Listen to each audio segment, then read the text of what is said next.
The fluorescent lights in the Collier County Hospital emergency room flickered with mechanical indifference as Julia Brennan's blood pressure monitor shrieked its urgent warning, 180 over 120.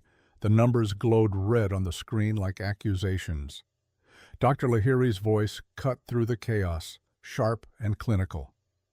"Mrs. Brennan, if we don't intervene immediately, you're going to lose this baby."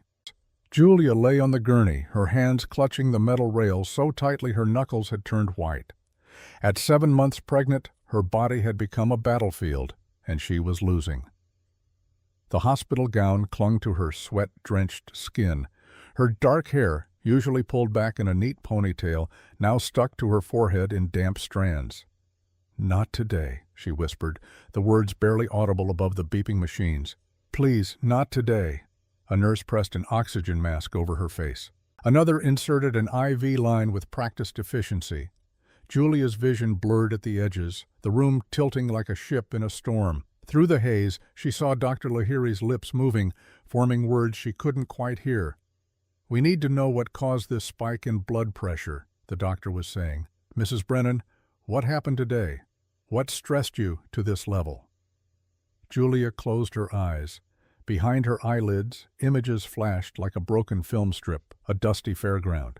The crack of an auctioneer's gavel, a man holding a baby beside a cardboard crib, a stranger's gaze meeting hers across a crowd that had turned away. 3 hours earlier, she had made a choice that would change 3 lives forever. 3 hours earlier, she had still believed she could control anything.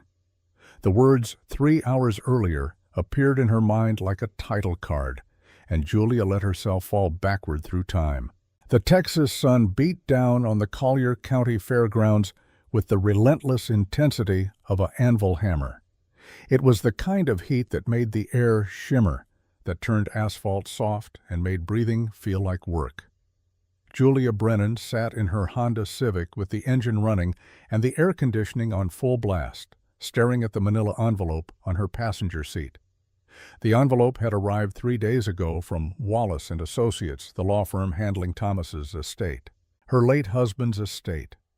6 months had passed since cancer had taken him, and still the word late felt wrong in her mouth, like calling a sunset late instead of gone. Inside the envelope was a letter, brief and formal, requesting her presence at the county auction. "One final item requiring your attention," it had said. Nothing more. No explanation. Just an address and a time. Julia hadn't planned to come. She had spent the morning at home, sitting in Thomas's reading chair, one hand on her swollen belly where their son grew, the other holding the ultrasound photo she carried everywhere now. The black and white image showed a tiny profile, a button nose, a fist near a mouth. A baby who would never know his father. "Your pregnancy is high risk," Dr. Lahiri had told her 2 weeks ago. "You need complete rest. No stress, no emotional upheaval." Julia had laughed at that, a short, bitter sound. How was a widow supposed to avoid emotional upheaval? How was a woman supposed to rest when every room in her house whispered with absence? But something had pulled her to the fairgrounds today, some invisible thread connected to Thomas, to the mystery of what he might have left unfinished. So she had driven the 12 miles from her farmhouse, parked in the dusty lot, and now sat frozen, unable to open the car door. Through the windshield, she could see the auction tent. Folding tables lined with items that had once meant something to someone. Furniture, tools, household goods, the debris of foreclosed lives. People milled about in the heat, examining merchandise with the clinical detachment of vultures. Julia reached for the ultrasound photo again, her daily talisman. On the back, in Thomas's handwriting, from before his hands had grown too weak to hold a pen, were 3 words, "Keep going, Jules." She took a breath, then another. Then she opened the car door and stepped into the furnace of a Texas summer afternoon. The auction tent provided shade, but no relief from the heat. Bodies pressed together, creating a human oven. The smell of sweat and dust and desperation hung thick in the air. Julia wove through the crowd, one hand protectively over her belly, the other clutching her bidder's paddle. Number 23. An auctioneer stood on a makeshift platform, his voice amplified by a crackling sound system. He was a man in his 60s with a weathered face and the rhythmic patter of someone who had done this job for decades. Going once, going twice, sold a bidder, 41 for $75.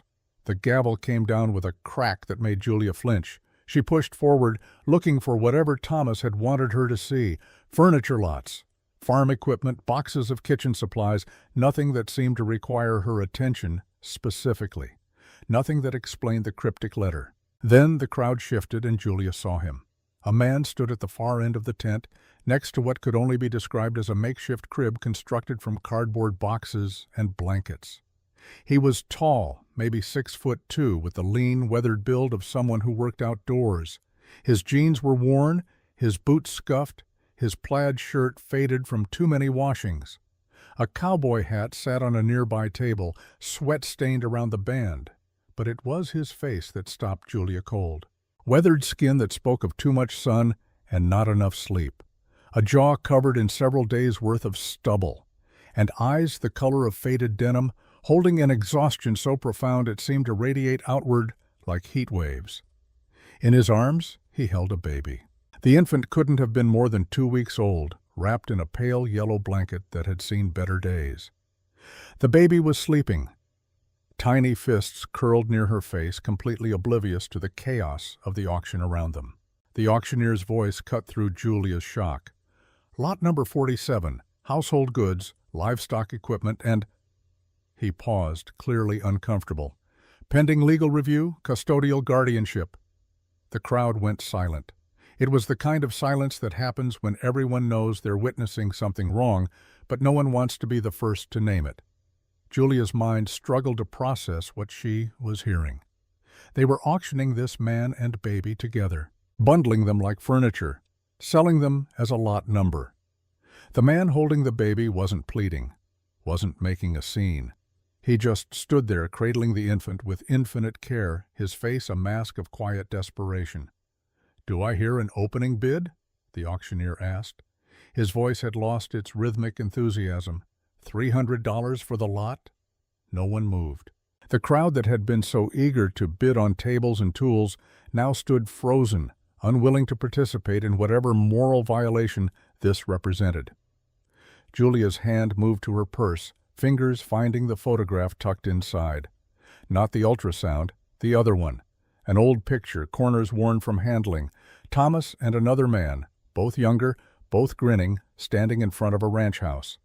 On the back, in Thomas's handwriting, Brothers by Choice, 2003. She had found this photo last month while going through Thomas's things. She had never seen the other man before, had never heard Thomas mention a brother by choice, but the photo had been in Thomas's wallet, carried close for years. Now, looking at the man holding the baby across the auction tent, Julia felt something click into place. The shape of the jaw, the set of the shoulders. This could be the man from the photograph, aged by 17 years, and what looked like a lifetime of hardship. A memory surfaced, sharp and clear. Thomas in the hospital bed 3 weeks before he died, his voice weak but urgent. "Jules, if something happens to me, and you ever meet a man named Ridge, a friend of mine, if he needs help, don't turn him away. Promise me." She had promised. Of course she had promised. She would have promised Thomas anything in those final days. "Do I hear 300? The auctioneer repeated. Desperation crept into his voice now. He needed to close this lot, move on, forget this ever happened. Julia's hand rose before her conscious mind had made the decision. Her voice came out stronger than she felt. 500. Every head in the tent turned toward her. The auctioneer's eyebrows shot up. The man with the baby, he went very still, his blue eyes finding hers across the crowd, wary, disbelieving, searching for the angle, the catch, the cruelty that must be hiding beneath this unexpected kindness. $500, the auctioneer repeated, relief flooding his voice. "Do I hear 550? Silence. "Going once?" He raised the gavel.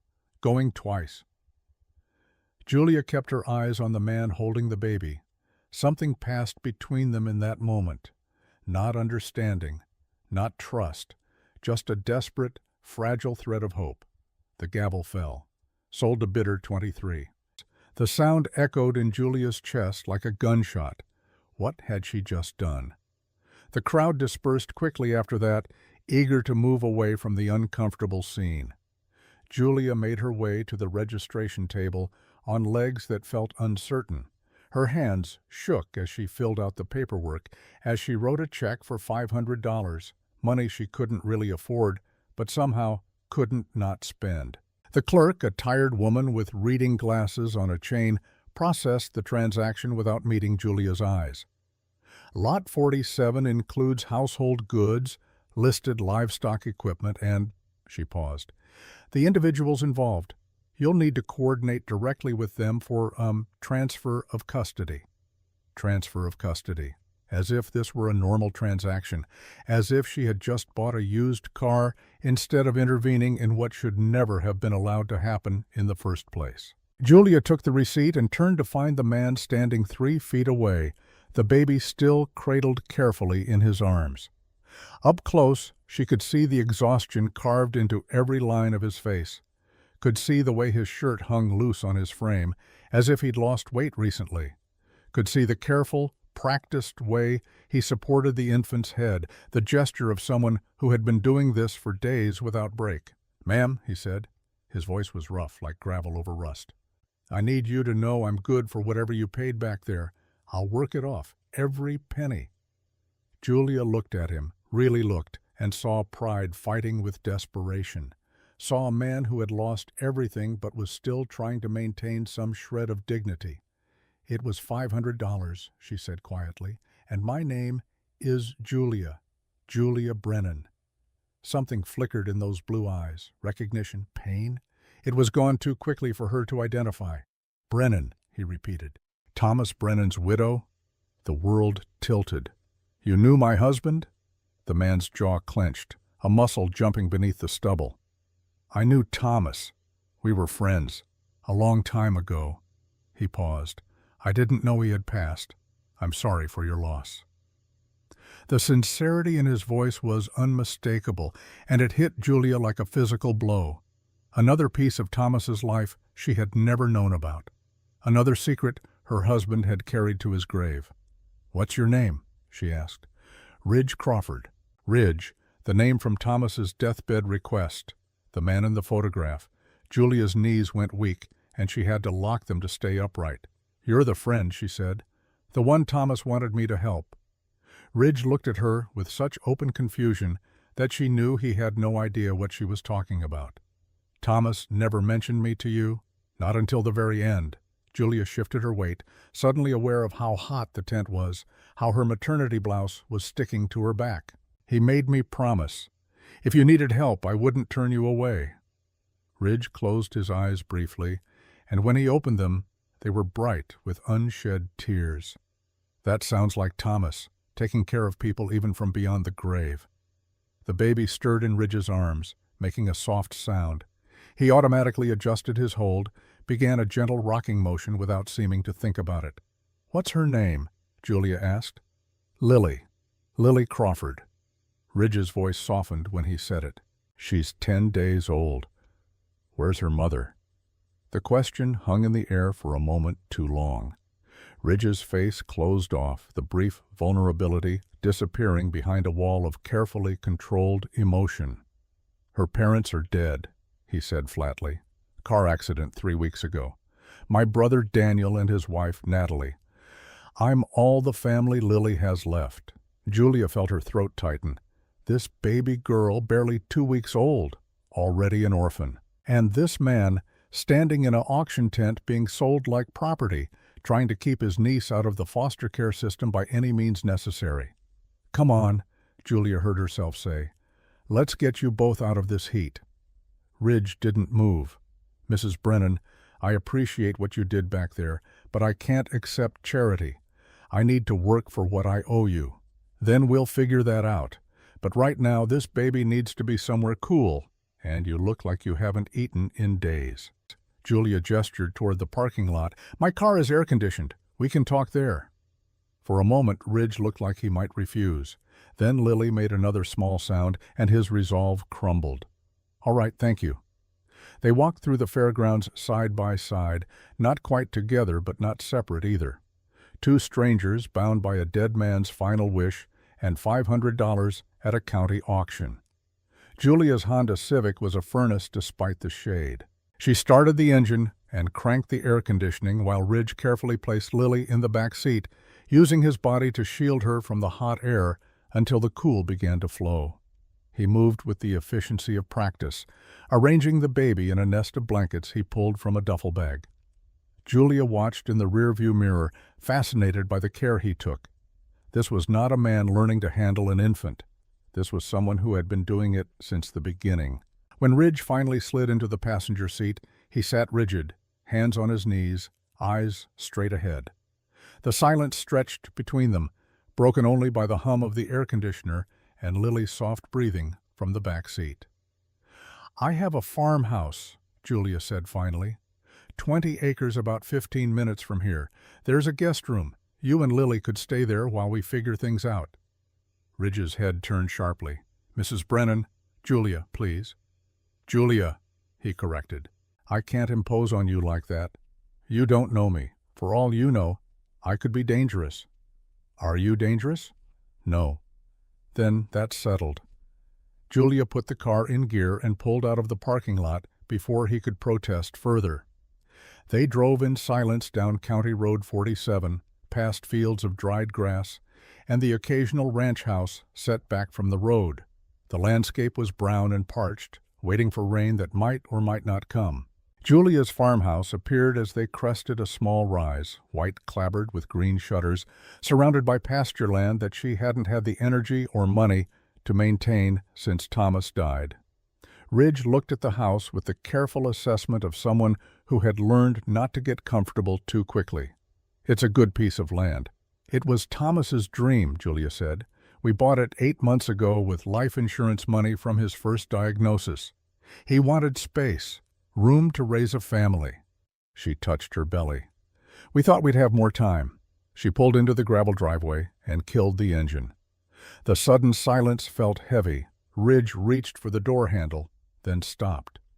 "I need to ask you something, and I need you to be honest. Why are you doing this? Really?" Julia thought about the photograph in her purse, about Thomas's final request, about the empty rooms in her house, and the baby growing inside her who would never know his father. About being 34 years old and so lonely she sometimes forgot to speak out loud for entire days. "Because Thomas asked me to," she said, "and because I made him a promise I intend to keep." It wasn't the whole truth, but it was enough truth for now. Inside, the farmhouse smelled like lavender and lemon oil, the scent of a home trying desperately to feel lived in. Julia had spent the 6 months since Thomas's death cleaning and organizing, as if putting the house in order might somehow put her grief in order too. It hadn't worked. The living room held mismatched furniture collected over years of marriage. Thomas's reading chair, a leather recliner worn soft at the armrests, a couch Julia had inherited from her mother. Built-in bookshelves lined one wall, crammed with novels and farming magazines and medical textbooks Thomas had refused to throw away even after his diagnosis. On the mantel, photographs told the story of a life interrupted, Julia and Thomas, on their wedding day, both impossibly young and certain the future was theirs to plan. Thomas, at the county fair 3 years ago, grinning beside a prize bull. The last photo, taken in the hospital 2 weeks before he died, showed a man reduced to bones and will, his smile still somehow genuine. Ridge stood in the doorway, taking it all in with those watchful blue eyes. Lily had fallen asleep in the car and remained sleeping in his arms, her tiny chest rising and falling with the perfect rhythm of infant breath. "Living room's through there," Julia said, gesturing. "There's a couch if you want to lay her down." Ridge shook his head. "She's fine where she is. Been holding her so long it feels wrong when my arms are empty." Julia understood that. She often woke in the night reaching for Thomas's side of the bed, her arms aching with the absence. "Are you hungry?" she asked. "I have leftover chicken casserole from last night." "When did you last eat?" "Yesterday morning. maybe the day before. Ridge's voice was matter-of-fact, as if going days without food was normal, as if he didn't deserve basic care. Julia felt something harden in her chest. "Sit down, both of you." She moved to the kitchen and began heating the casserole, assembling a plate with more food than one person should eat, but exactly as much as Ridge needed. Through the doorway, she watched him settle carefully on the couch, arranging Lily on his chest. The baby's tiny hand curled against his collarbone. His free hand came up automatically to support her head. This was not the first time he had held her this way. Julia brought the plate and a glass of sweet tea. Ridge accepted them with a nod of thanks, but didn't immediately start eating.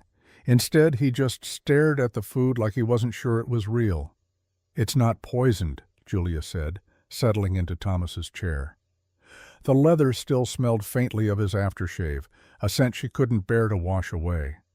Ridge's lips twitched in what might have been the ghost of a smile. Then he began to eat, slowly at first, then with the desperate efficiency of someone who had forgotten what a full stomach felt like. Julia watched him and felt her heart break a little more. How had Thomas known this man? What history connected them?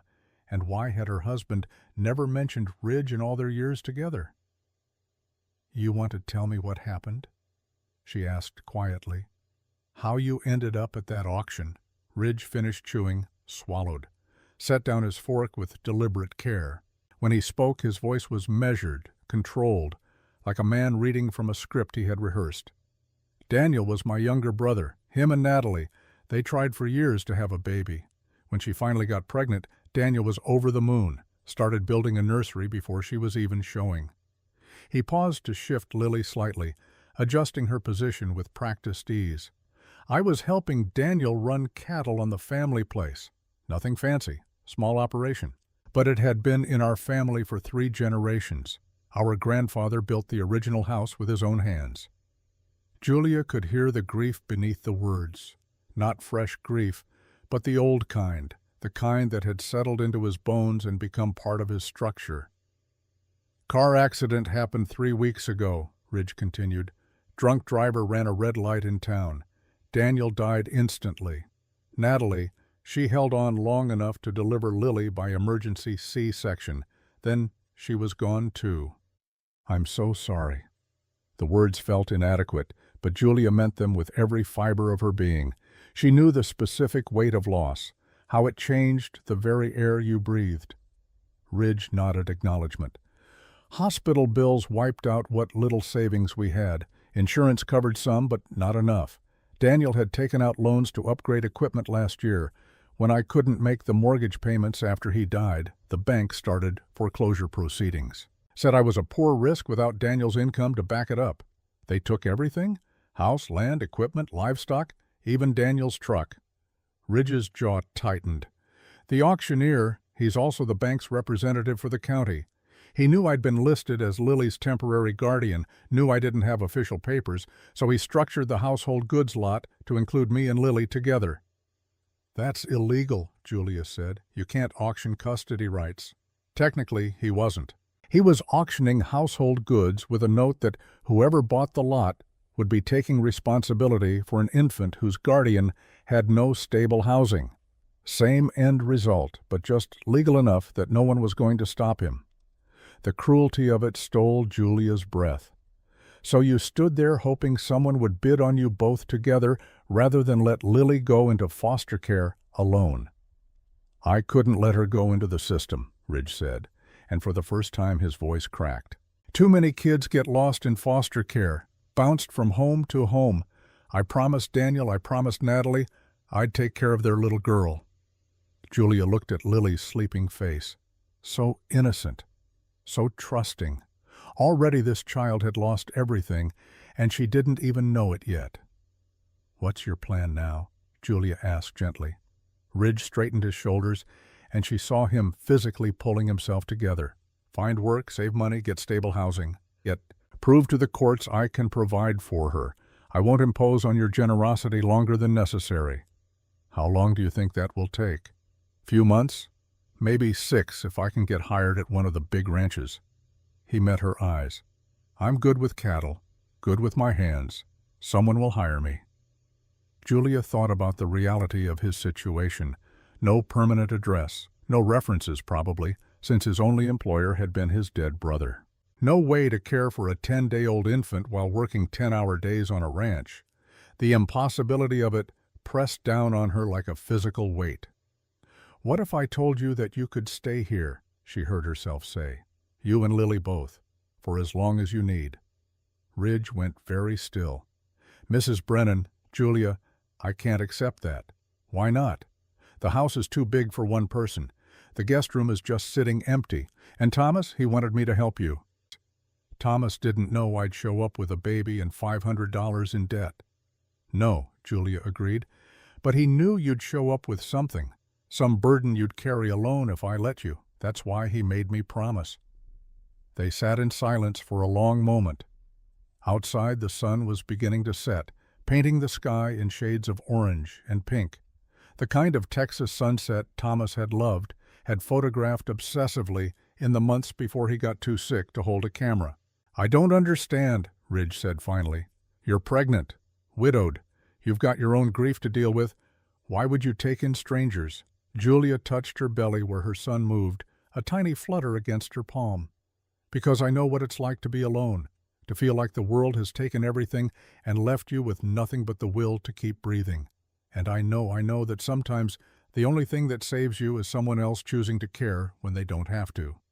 Ridge looked at her, really looked, and she saw him see her, not as a savior or a charitable stranger, but as another human being fighting the same exhausting battle against loss and loneliness. "1 month," he said. "Let me stay 1 month. I'll find work, start saving. I'll watch Lily while you're at work if you need. I'll fix things around the house, earn my keep. But 1 month is all I'll accept." Julia wanted to argue, wanted to tell him to stay as long as he needed, but she recognized the pride in his voice. The same pride that had kept Thomas going through chemotherapy when his body was begging to quit.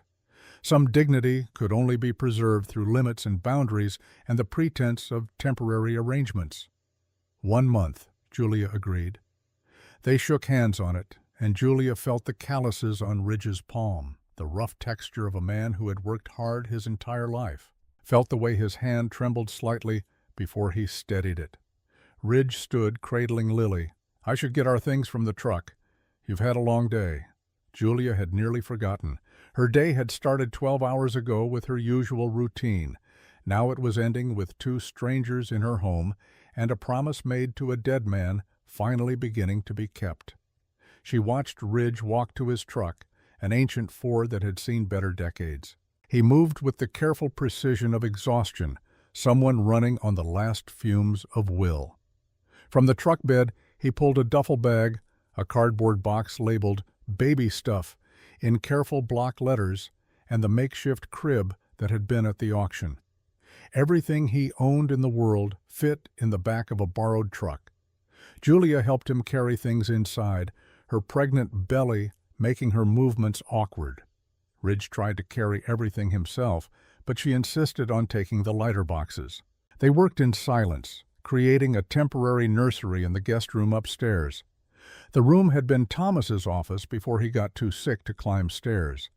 Now it held a bed, a dresser, and empty walls where his diplomas used to hang. Ridge set up the cardboard crib near the window where morning light would come in soft and warm. He arranged Lily's few clothes in the dresser with the same careful precision he brought to everything. Julia watched from the doorway, something shifting in her chest.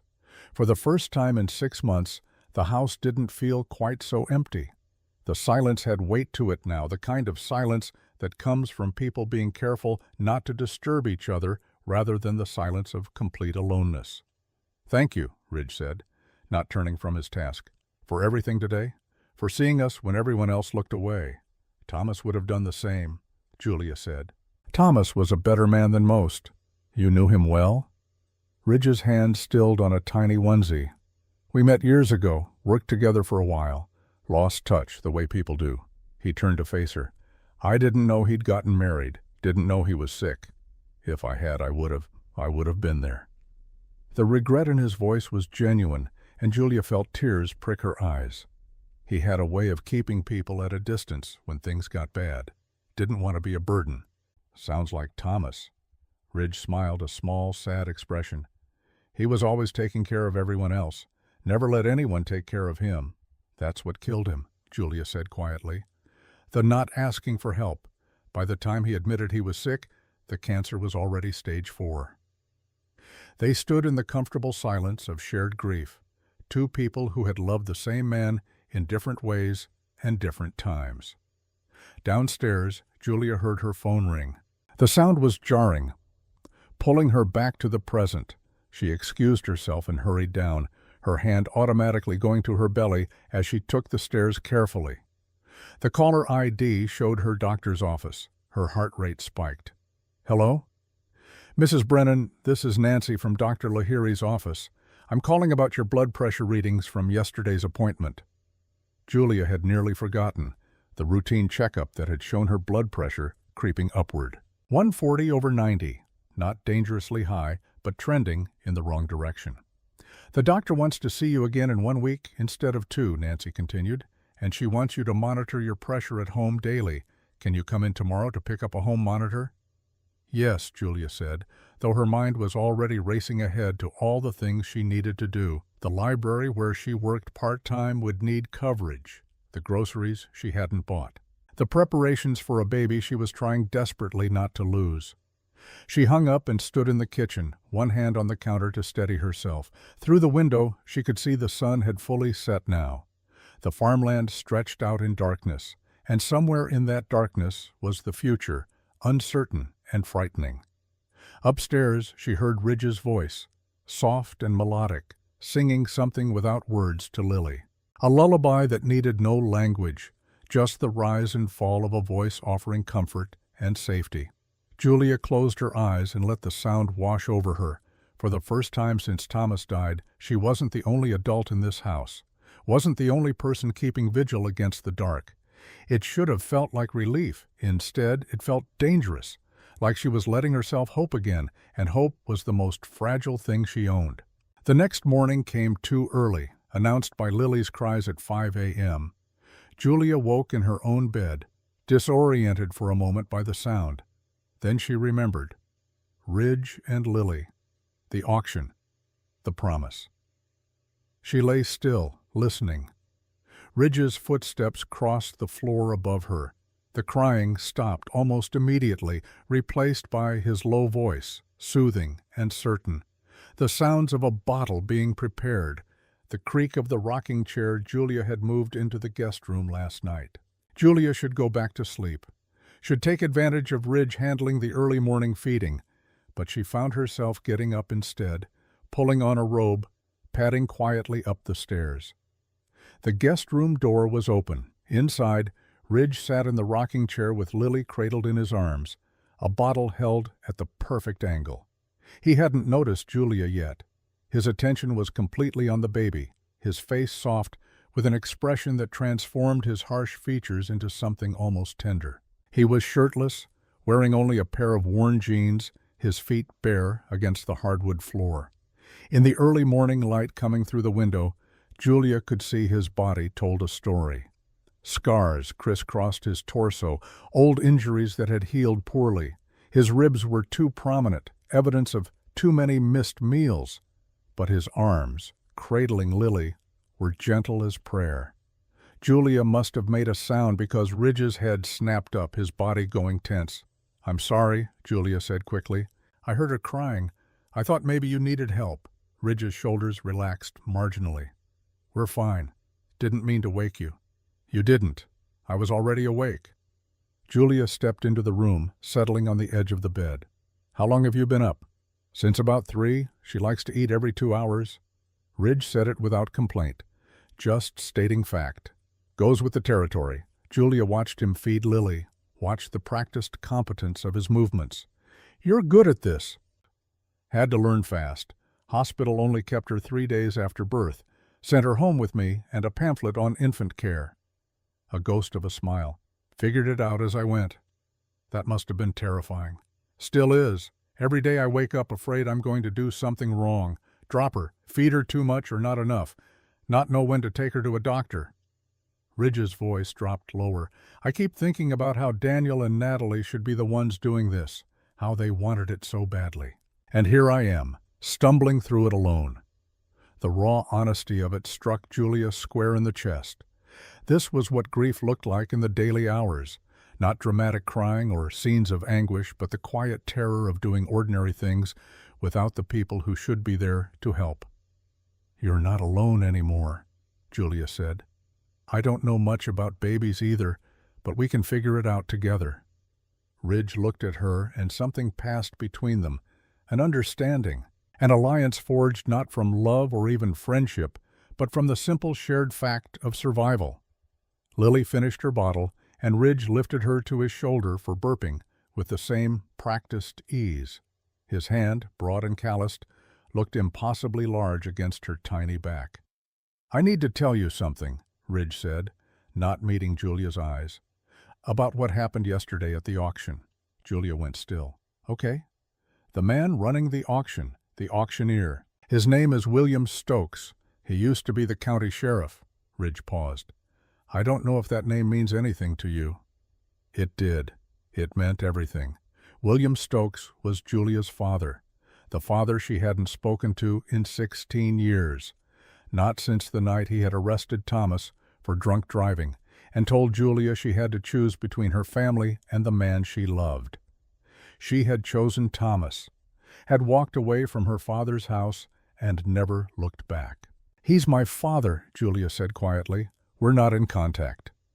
Ridge nodded slowly, processing this. "He knew. When you bid on us, he saw you raise your paddle. I saw the look on his face." "What kind of look?" "Like he'd been punched, like he wanted to stop you, but couldn't." Ridge adjusted Lily, cradling her against his chest now that she'd been burped.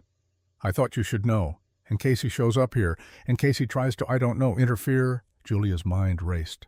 Her father had been there, had watched her buy Ridge and Lily, had seen her make a choice that probably looked reckless and dangerous from the outside. And knowing William Stokes, he wouldn't let it rest.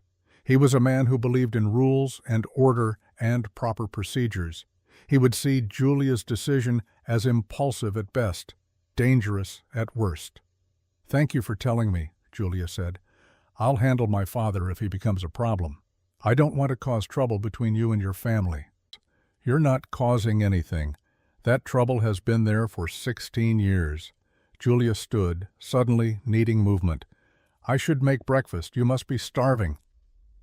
She fled downstairs before Ridge could respond, before the weight of everything, Thomas, her father, this strange man and baby now in her home, could crush her completely.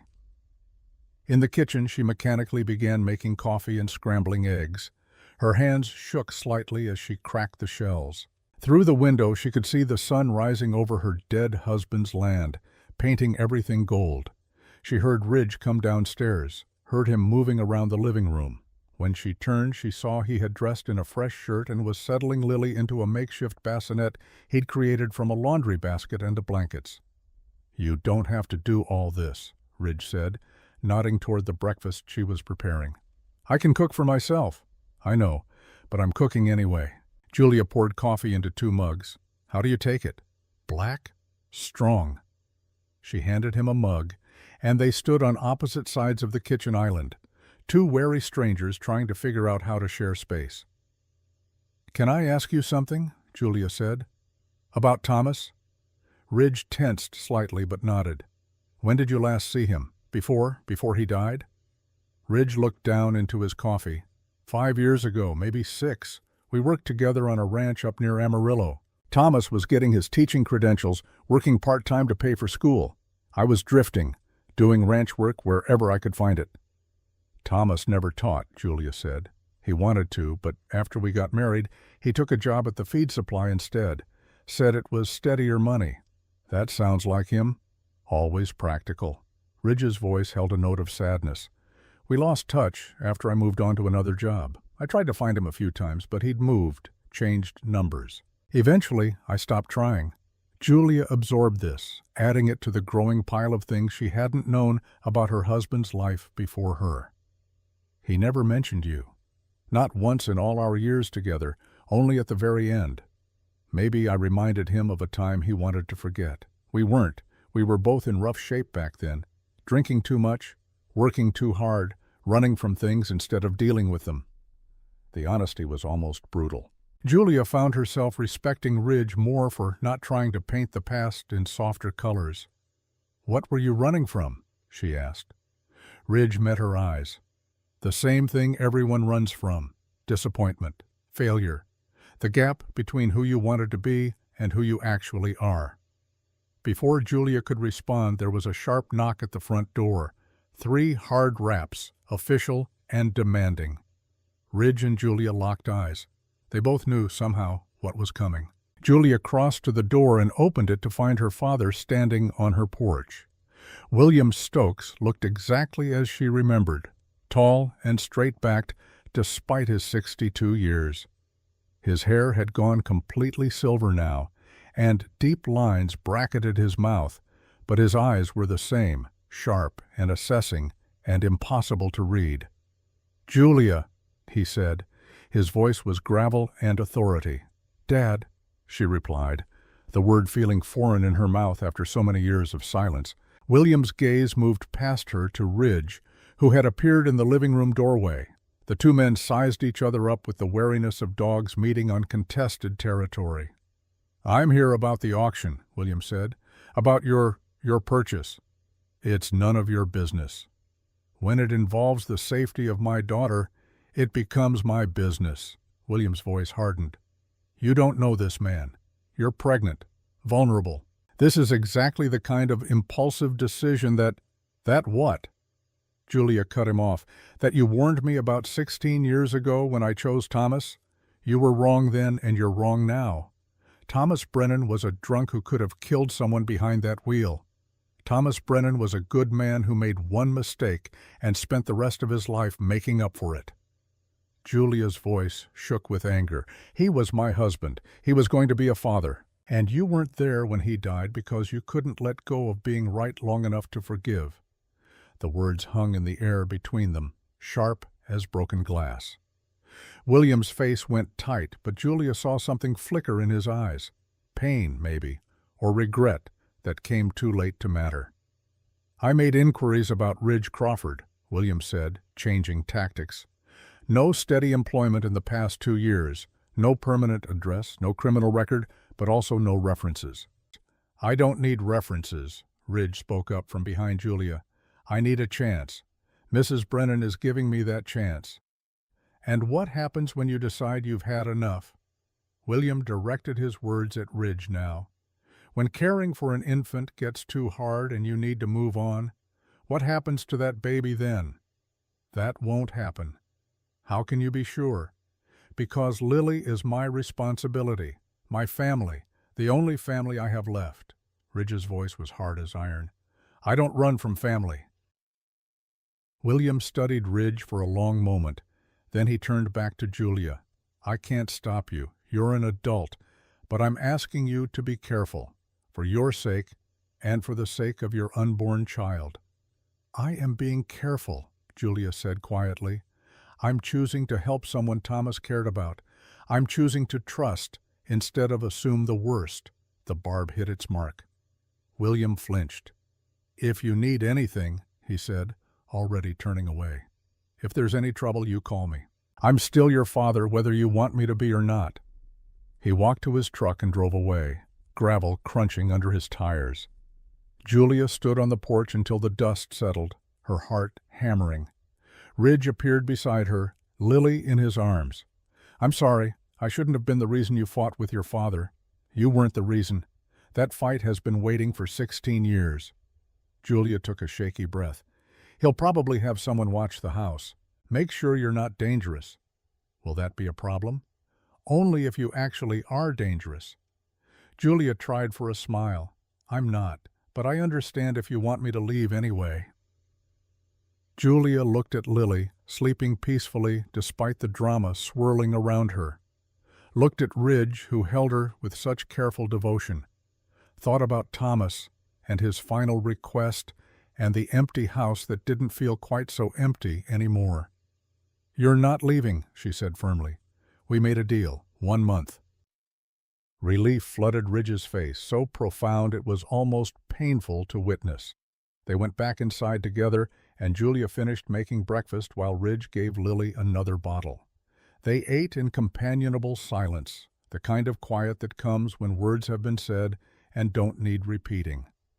After breakfast, Julia drove to Dr. Lahiri's office to pick up the blood pressure monitor. Ridge stayed home with Lily, promising to call if he needed anything. As Julia drove, she caught herself checking her rearview mirror, looking for her father's truck or an unmarked police car. Old habits, old fears. At the doctor's office, Nancy walked her through how to use the monitor. Twice a day, morning and night. Keep a log. If you see anything above 140/90, call us immediately. Julia nodded, adding this to the growing list of things she needed to worry about. As if the list wasn't already long enough. She drove home through town, past the high school where she and Thomas had met, past the hospital where he had died, past all the landmarks of a life that felt like it belonged to someone else now. When she pulled into her driveway, she saw Ridge on the porch, working on the front door that had stuck in its frame since last winter. He had Lily in a sling against his chest, the baby sleeping soundly while he worked. His movements were efficient, competent, the work of someone who knew his way around tools and repairs. Julia sat in her car for a moment, just watching. This man she didn't know, fixing her house, caring for an orphaned baby, fitting into her life with an ease that should have felt wrong but somehow didn't. She thought about Thomas's final words. "Don't turn him away." As if Thomas had known. As if he had seen something Julia was only beginning to understand. That sometimes salvation comes not from grand gestures, but from small acts of mutual dependence. From strangers learning to trust each other, one breakfast, one bottle feeding, one repaired door at a time. Julia got out of the car and walked up the porch steps. Ridge looked up, wiping sweat from his forehead. "Door should work better now," he said. "The frame was swollen from humidity. I shaved it down. Thank you. It's the least I can do." They stood there for a moment, the afternoon sun warm on their shoulders, Lily breathing softly between them. "Ridge?" Julia said. "Yeah? I'm glad you're here." It was a simple truth, but it felt revolutionary. Ridge's expression softened into something that might have been the beginning of a smile. "Me too," he said quietly. And for the first time in 6 months, Julia felt something other than grief. It wasn't happiness, not yet, but it was possibility. It was hope in its most fragile, tentative form. It was enough to keep breathing for one more day. 3 days passed in a rhythm that felt almost normal.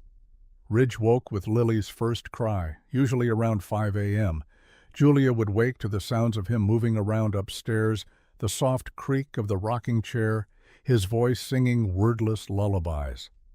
By the time she came downstairs, coffee would already be brewing. Ridge had insisted on taking over morning coffee duty, saying it was the least he could do. They would eat breakfast together in companionable silence. Then Ridge would head out to work on repairs around the property, while Julia handled her library shifts or doctor's appointments. Lily divided her time between them, learning to settle in either set of arms, her trust as universal as any infant's. On the surface, it looked like a functional arrangement. 2 adults cooperating to meet each other's needs. But underneath, something else was building. Something neither of them was quite ready to name. On the 4th morning, everything changed. Julia was washing dishes from breakfast when she heard a car pull into the driveway. Through the window, she saw a white sedan with county plates. Her stomach dropped. A woman in her late 30s stepped out, carrying a clipboard and wearing the kind of efficient expression that Julia had learned to recognize. Social worker, Child Protective Services. "Ridge," Julia called up the stairs, trying to keep the panic out of her voice. "We have company." Ridge appeared at the top of the stairs, Lily in his arms. He saw the car through the window and went very still. "CPS." The knock came firm and professional. Julia wiped her hands on a dish towel and opened the door to find a woman with shoulder-length black hair and sharp, intelligent eyes. "Mrs. Brennan, I'm Vanessa Ruiz from Child Protective Services. May I come in?" Julia stepped aside, her heart hammering. Vanessa entered and immediately catalogued everything: the cleanliness of the house, Ridge standing at the top of the stairs, the baby in his arms. "Mr. Crawford," Vanessa said, "I need to speak with you about Lily."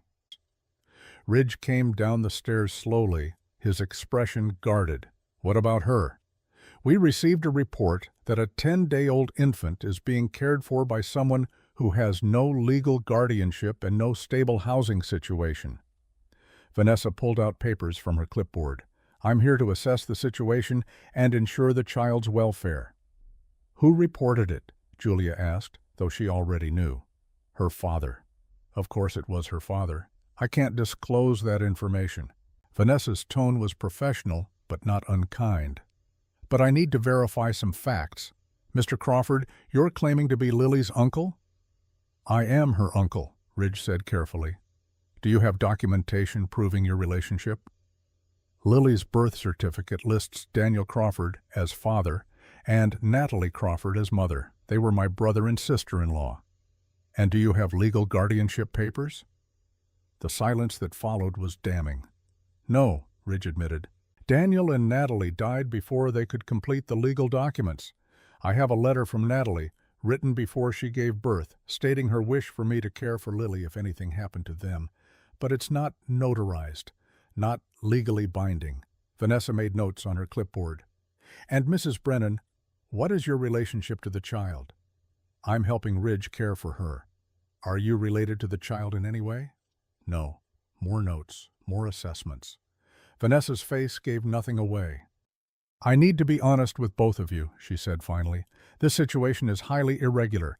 Mr. Crawford, without legal guardianship, you technically have no more right to this child than any other stranger. And Mrs. Brennan, while I appreciate your willingness to help, you're not a licensed foster parent." "So what are you saying?" Ridge's voice was tight, controlled. "I'm saying that I need to open an investigation. You'll have 30 days to establish legal guardianship, or Lily will need to be placed in the foster care system while the courts sort out permanent placement." "No." The word came out of Ridge like a growl. "You're not taking her." "Mr. Crawford, I understand this is difficult, but—" "You don't understand anything." Ridge backed up a step, his arms tightening protectively around Lily. "This baby has already lost both her parents. You want to rip her away from the only family she has left and stick her with strangers? I want to ensure she's in a safe, stable environment with proper legal protections. She is safe. She is stable. We're giving her everything she needs." Vanessa's expression softened slightly, the professional mask cracking just enough to show the human underneath. "I can see that you care for her. I can see that she's clean, fed, obviously loved, but the law is clear. Without legal documentation, I have to follow protocol." Julia stepped forward. "What if I became a licensed foster parent? Would that change things?" Vanessa turned to her. "The licensing process takes time. Background checks, home studies, training. We're talking weeks, possibly months. But if I started the process, could Lily stay here during that time? Possibly, if Mr. Crawford can demonstrate stable employment and proper child care arrangements." Vanessa looked between them. "You'd both need to cooperate with regular home visits, complete transparency, any hint that the child is in danger, and she gets removed immediately. Is that clear?" "Crystal," Julia said. "And Mr. Crawford would need to file for formal guardianship, get the court proceedings started." Ridge nodded, his jaw tight. Vanessa made more notes, then pulled out a card. "This is my direct line. I'll be back next week for the first official home visit. In the meantime, Mrs. Brennan, contact the licensing office tomorrow morning to start your application. Mr. Crawford, find a family law attorney and get guardianship papers filed." She handed them each a copy of the case file number. "I want to be clear. I'm not the enemy here. I've seen too many children suffer because the system failed them. But I've also seen well-meaning people get in over their heads. My job is to make sure Lily gets the best outcome possible." Understood, Julia said. After Vanessa left, Julia and Ridge stood in the living room, the weight of the 30-day deadline pressing down on them like a physical thing. Ridge slowly sank onto the couch, still holding Lily. His hands were shaking. "I can't lose her," he whispered. "I can't." Julia sat beside him. "You won't. We'll figure this out." "How?" "I don't have money for a lawyer, don't have proof of stable employment, don't have anything except a borrowed truck and a cardboard crib." "You have me," Julia said. "And you have time. 30 days. Ridge looked at her and she saw the fear in his eyes, raw and real. "Why are you doing this? Really? You could walk away right now. Let CPS handle it. It would be easier." Julia thought about Thomas, about promise and purpose, about the way her empty house had started to feel like home again with Ridge and Lily in it, about the possibility that sometimes helping someone else was the only way to save yourself. "Because," she said quietly, "I think we're supposed to save each other." Ridge held her gaze for a long moment. Then he nodded, something settling in his expression. Determination replacing despair. "Okay," he said. 30 days. We can do this." But as Julia went upstairs to take her blood pressure reading, her hands were shaking too. The monitor beeped. 150/95, higher than it had ever been. She wrote the number in her log and said nothing. The clock had been counting down for 7 days. 23 days remained until Vanessa Ruiz would return for her evaluation, and Ridge Crawford had learned that time moved differently when you were desperate. Hours stretched into infinity during Lily's fussy evenings, but entire days vanished like smoke when he looked at the calendar. He had found work at the Double H Ranch, 15 miles outside of town. The owner, Hank Morrison, was a weathered man in his 50s who had known Thomas Brennan years ago. When Ridge showed up asking for work, Hank had studied him with eyes that had seen too many drifters to be easily fooled. "Thomas mentioned you once," Hank had said, leaning against a fence post. "Said you were the best hand with cattle he'd ever seen. Said you were also too stubborn for your own good." Ridge had taken the compliment and the criticism in equal measure. "I need steady work. Full-time if you have it." Hank had nodded slowly, considering.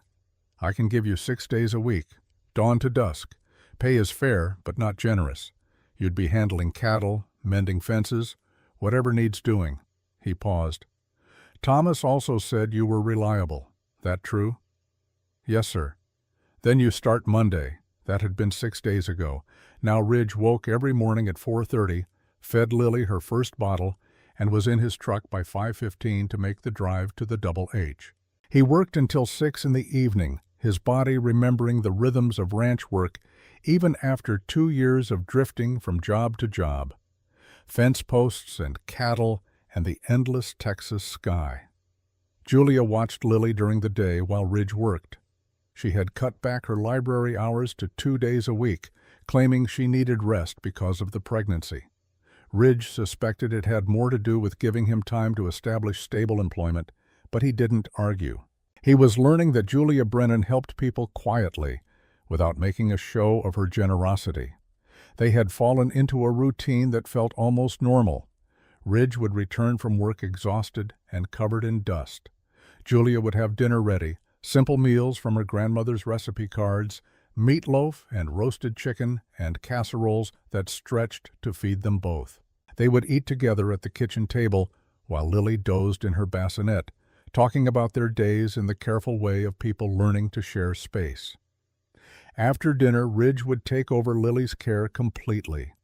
Baths in the kitchen sink, bottles warmed to exactly the right temperature, the endless cycle of feeding and changing and soothing.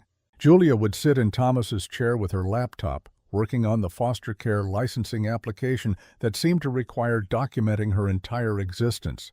Sometimes they would sit in the same room without speaking, the silence comfortable rather than awkward. Ridge would hold Lily and hum wordless tunes while Julia filled out forms. The house would settle around them, creaking in the evening heat, and for brief moments Ridge could almost forget the countdown, the threat, the fragility of everything they were building. But the reminder always came. Tonight, it came in the form of Julia's sharp intake of breath. Ridge looked up from Lily to find Julia staring at her laptop screen, her face drained of color. "What's wrong?" he asked. Julia turned the laptop toward him. On the screen was a section of the foster care application titled Household Members and Background Checks. The instructions were clear. All adults living in the home must submit to criminal background checks, provide employment history, and list all previous addresses for the past 10 years. "I can do all of that," Ridge said, not understanding the problem. "Look at the next section." He read further. All household members must disclose any biological relationships to children in the home or seeking placement. Ridge's blood went cold. "They're going to ask if you're related to Lily," Julia said quietly. "And if you say you're her uncle, they're going to verify it. Birth certificates, family trees, documentation." Ridge set Lily carefully in her bassinet and stood, needing movement. He walked to the window and stared out at the dark farmland. Behind him, he could feel Julia waiting. "Ridge?" Her voice was gentle. "Is there something you need to tell me?" He could lie. He had been lying for 10 days now, and it had become almost natural. Uncle, brother's child, the story he had told at the auction, told Vanessa Ruiz, told Julia herself. But standing in this house that smelled like lavender and lemon oil, in this home that Julia had opened to him without question, the lie suddenly felt unbearable. "Lily isn't my niece," Ridge said without turning around. The silence behind him was absolute. "Then who is she?" Julia's voice had changed, gone careful and controlled. Ridge turned to face her. Julia sat very still in Thomas's chair, her hands folded over her pregnant belly, her eyes wide with something between confusion and fear. "She's my daughter," Ridge said. "Biologically. Lily is my biological daughter."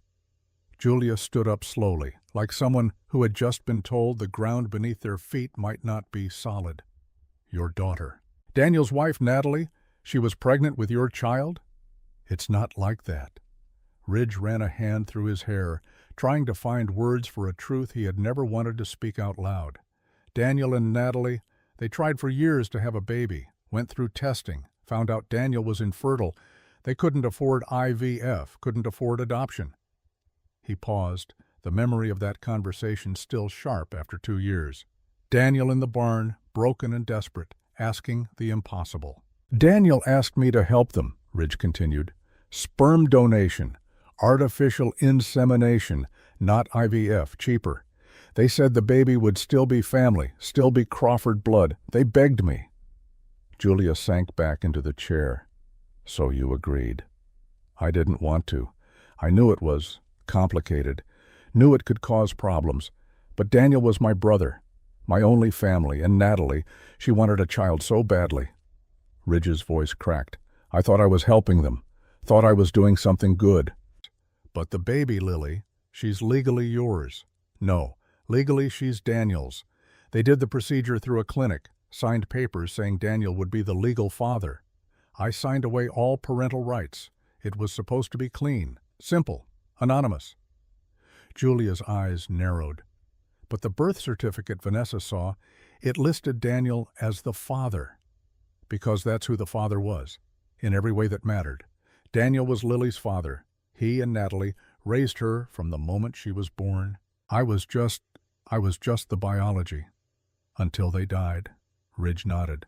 "Until they died. And then suddenly I was the only one left. And I couldn't let her go into the system, couldn't let strangers raise my brother's daughter."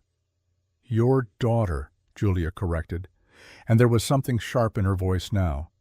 "No, Daniel's daughter. I promised them, Julia. I promised I would never tell Lily, never claim her. She was supposed to grow up thinking Daniel was her biological father. But Daniel is dead." Julia stood again, pacing now. "And you've been lying to me, to CPS, to everyone, to protect Lily. Or to protect yourself." Julia whirled to face him. "You knew that if you told the truth, if you admitted you were her biological father, it would change everything.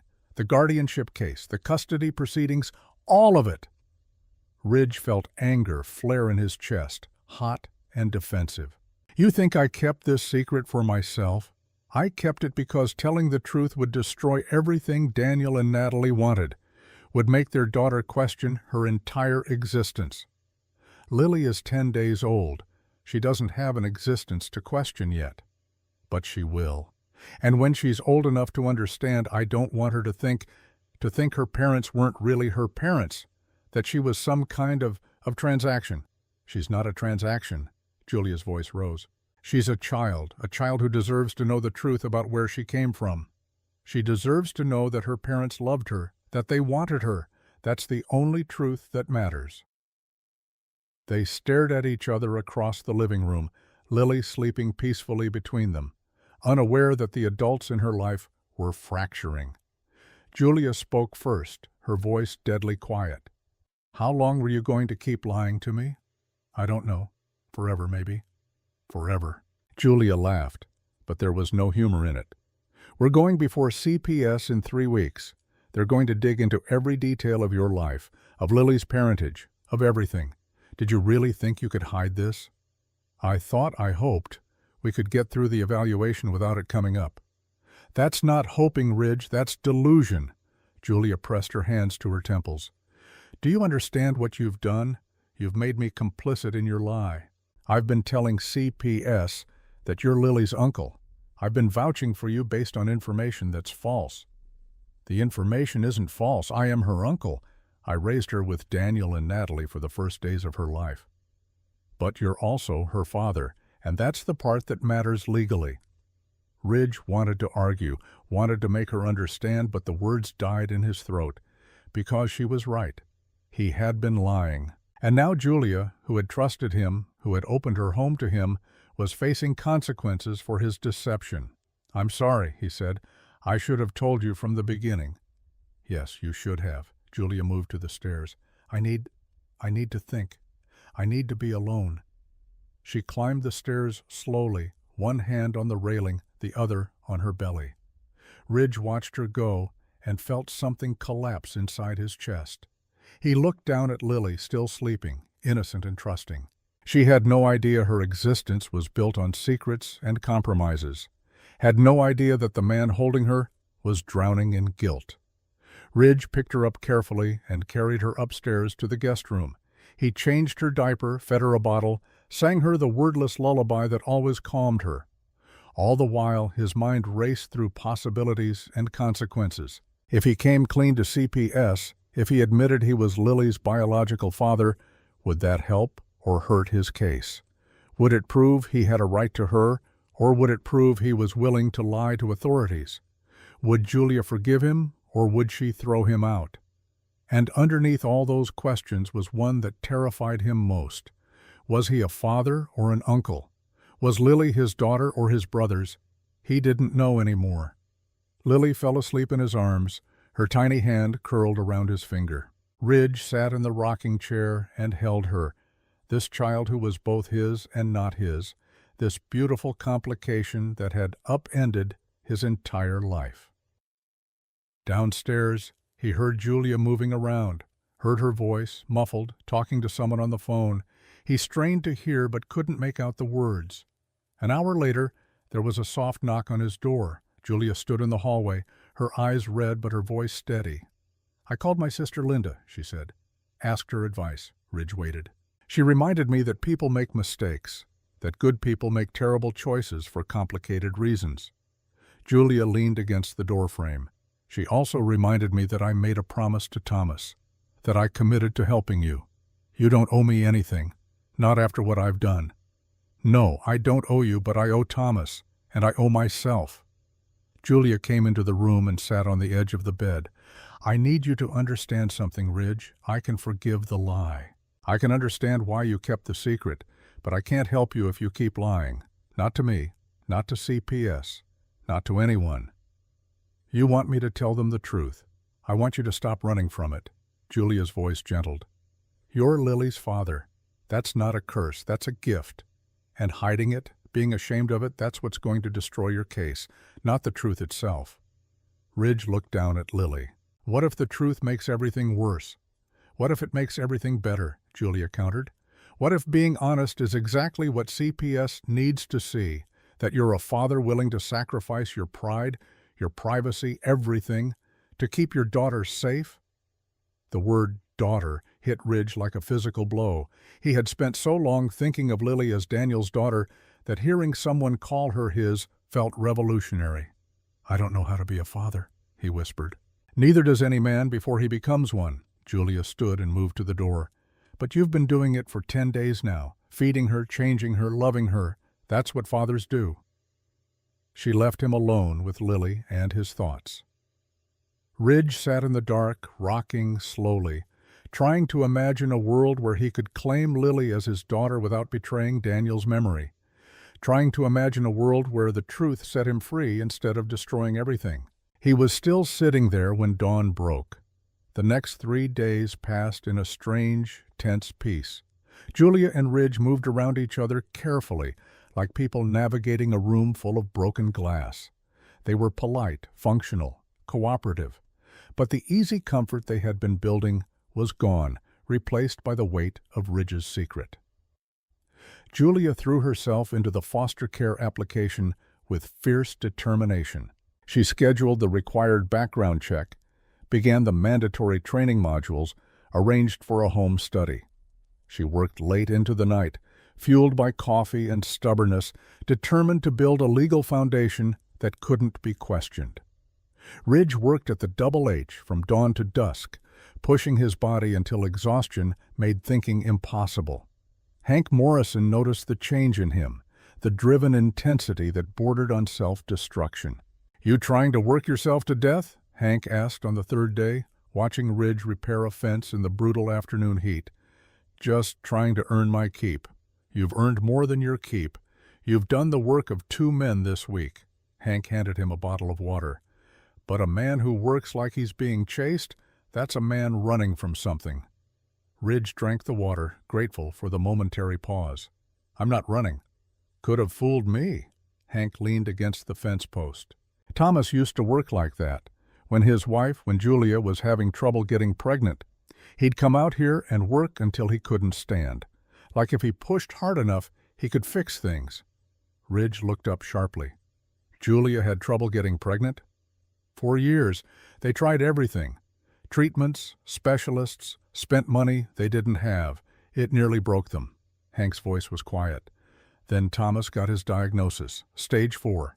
And all those years of trying suddenly felt, I don't know, cruel maybe, like they'd been fighting the wrong battle." "I didn't know." "Course you didn't. Thomas kept things private." Hank pushed off the fence. "Point is, Julia understands loss, understands fighting for something that might never happen. So whatever you're running from, whatever you're scared of, she's probably the best person you could have in your corner." Ridge absorbed this, adding it to the growing pile of things he didn't know about Julia Brennan. Her marriage, her struggles, the depth of grief she carried with such quiet grace. That evening, when he returned to the farmhouse, he found Julia on the porch swing, her laptop balanced on her knees. She looked up when his truck pulled in, and for the first time in 3 days, she smiled. "How was work?" she asked. "Long. Hot. Good." Ridge climbed the porch steps, suddenly aware of how dusty and sweat-stained he was. "How was your day?" "Productive. I finished the initial training modules for foster care licensing, and I scheduled the home study for next week." Ridge nodded, processing this. "That's good. That's really good." They sat in awkward silence for a moment. Then Julia set aside her laptop and patted the space beside her on the swing. "Sit with me for a minute." Ridge hesitated, then sat, careful to leave space between them. The swing creaked gently as it moved. "I've been thinking about what you told me," Julia said. "About Lily. About Daniel and Natalie." Ridge tensed, bracing for judgment or anger. "And I think I understand now why you made the choice you did. To help them. To give them what they wanted most." Julia looked out at the darkening fields. "I know what it's like to want a child so badly it hurts. To feel like your body is betraying you. To watch everyone around you have what comes so easily and wonder why you can't." "Hank told me," Ridge said quietly. About you and Thomas, the fertility treatments. Then you know what it does to a person, the hope and the disappointment and the desperate measures. Julia's hand moved to her belly. When I finally got pregnant, 6 months after Thomas died, it felt like a miracle, like he'd left me this one perfect gift. That's what Daniel said when Natalie got pregnant with Lily. He said it was a miracle. Ridge's voice was rough with memory. He cried when I told him I'd help, actually cried, said I was giving him everything he'd ever wanted. So you did it for him. I did it for both of them, for the family they were trying to build. Ridge paused. I didn't think about what would happen if they weren't there to raise her. Didn't think I'd end up being the one, being her father, Julia finished gently. Ridge nodded, the acknowledgement still difficult. They rocked in silence for a while, the evening settling around them. Somewhere in the distance, cattle lowed. Closer, crickets began their nightly chorus. I need to tell you something, Julia said, about my pregnancy. Ridge looked at her, noting for the first time how tired she looked, how her hands trembled slightly as she folded them over her belly. I have a condition called preeclampsia, high blood pressure that can become dangerous. My doctor has me monitoring it twice a day. She took a breath. The numbers have been climbing. The stress of everything, it's not helping. Guilt crashed over Ridge like a wave. I'm making you sick. No, life is making me sick. Grief and fear and uncertainty. You're not the cause of that. Julia met his eyes. But I need you to understand that I can't. I can't keep carrying secrets. Can't keep wondering what else you haven't told me. I need honesty, Ridge. Complete honesty, because my baby's life might depend on it. The stakes had just become impossibly higher. Ridge nodded slowly. No more secrets, I promise. Good. Julia stood carefully. Because I have a plan for how to handle Vanessa's next visit. But it requires you to be completely honest with her, with everyone. What kind of plan? The kind where we stop trying to hide what you are and start proving you're exactly what Lily needs. Julia's voice was firm. You're her father, so let's make the case that you're a damn good one. Ridge felt something shift in his chest. Permission, maybe, or absolution. The weight of pretending to be less than he was, less connected to Lily than he felt, had been crushing him. Okay, he said, let's do it. They went inside together, and for the first time since his confession, the air between them felt clear. But that clarity wouldn't last. At 11 that night, Julia's phone rang.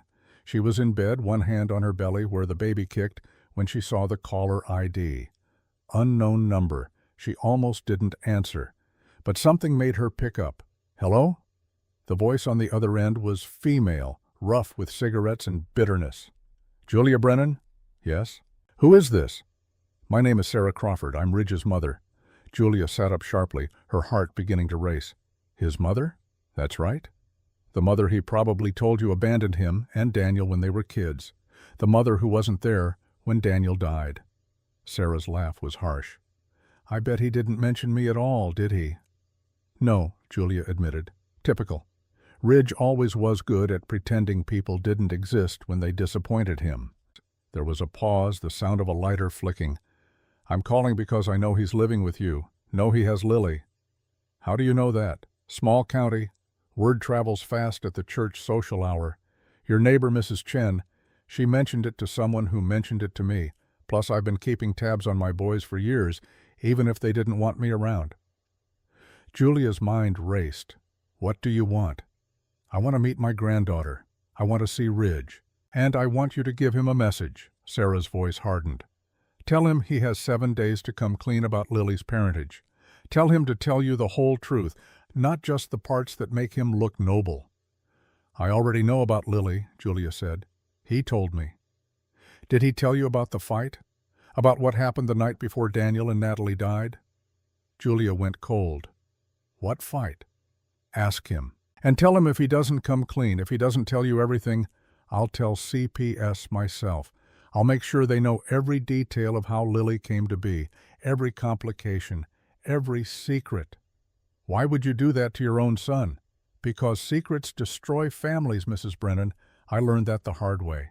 And I won't let Ridge make the same mistakes I did." Sarah's voice softened just slightly. 7 days. Tell him." The line went dead. Julia sat in the dark, her hands shaking, her mind spinning. What fight? What hadn't Ridge told her? She wanted to march downstairs and confront him immediately, wanted to demand the truth, the whole truth right now. But her blood pressure monitor sat on the nightstand, a reminder of her fragility. Her baby kicked again, harder this time, as if sensing her distress. Julia took a deep breath, then another, forced herself to lie back down. 7 days. She would give Ridge 7 days to tell her himself, and if he didn't, if he kept one more secret, she would make him leave. The baby's life in her womb depended on peace, and Ridge Crawford was bringing nothing but chaos. Downstairs, Ridge sat in the dark living room, holding Lily and staring at his phone.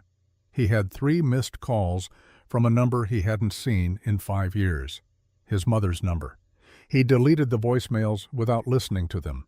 Some ghosts were better left buried. But as Lily slept in his arms, Ridge felt the past creeping closer, felt the foundation of his careful lies beginning to crack. The truth was coming whether he was ready or not, and when it arrived, it would destroy everything. The days after Sarah Crawford's phone call moved with the slow, inexorable quality of a storm building on the horizon. Julia watched Ridge carefully, waiting for him to mention his mother, waiting for him to tell her about the fight Sarah had referenced. But Ridge said nothing.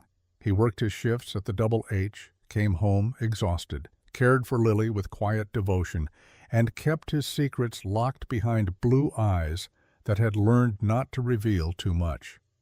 5 days remained on Sarah's deadline when Julia's body made the decision for her.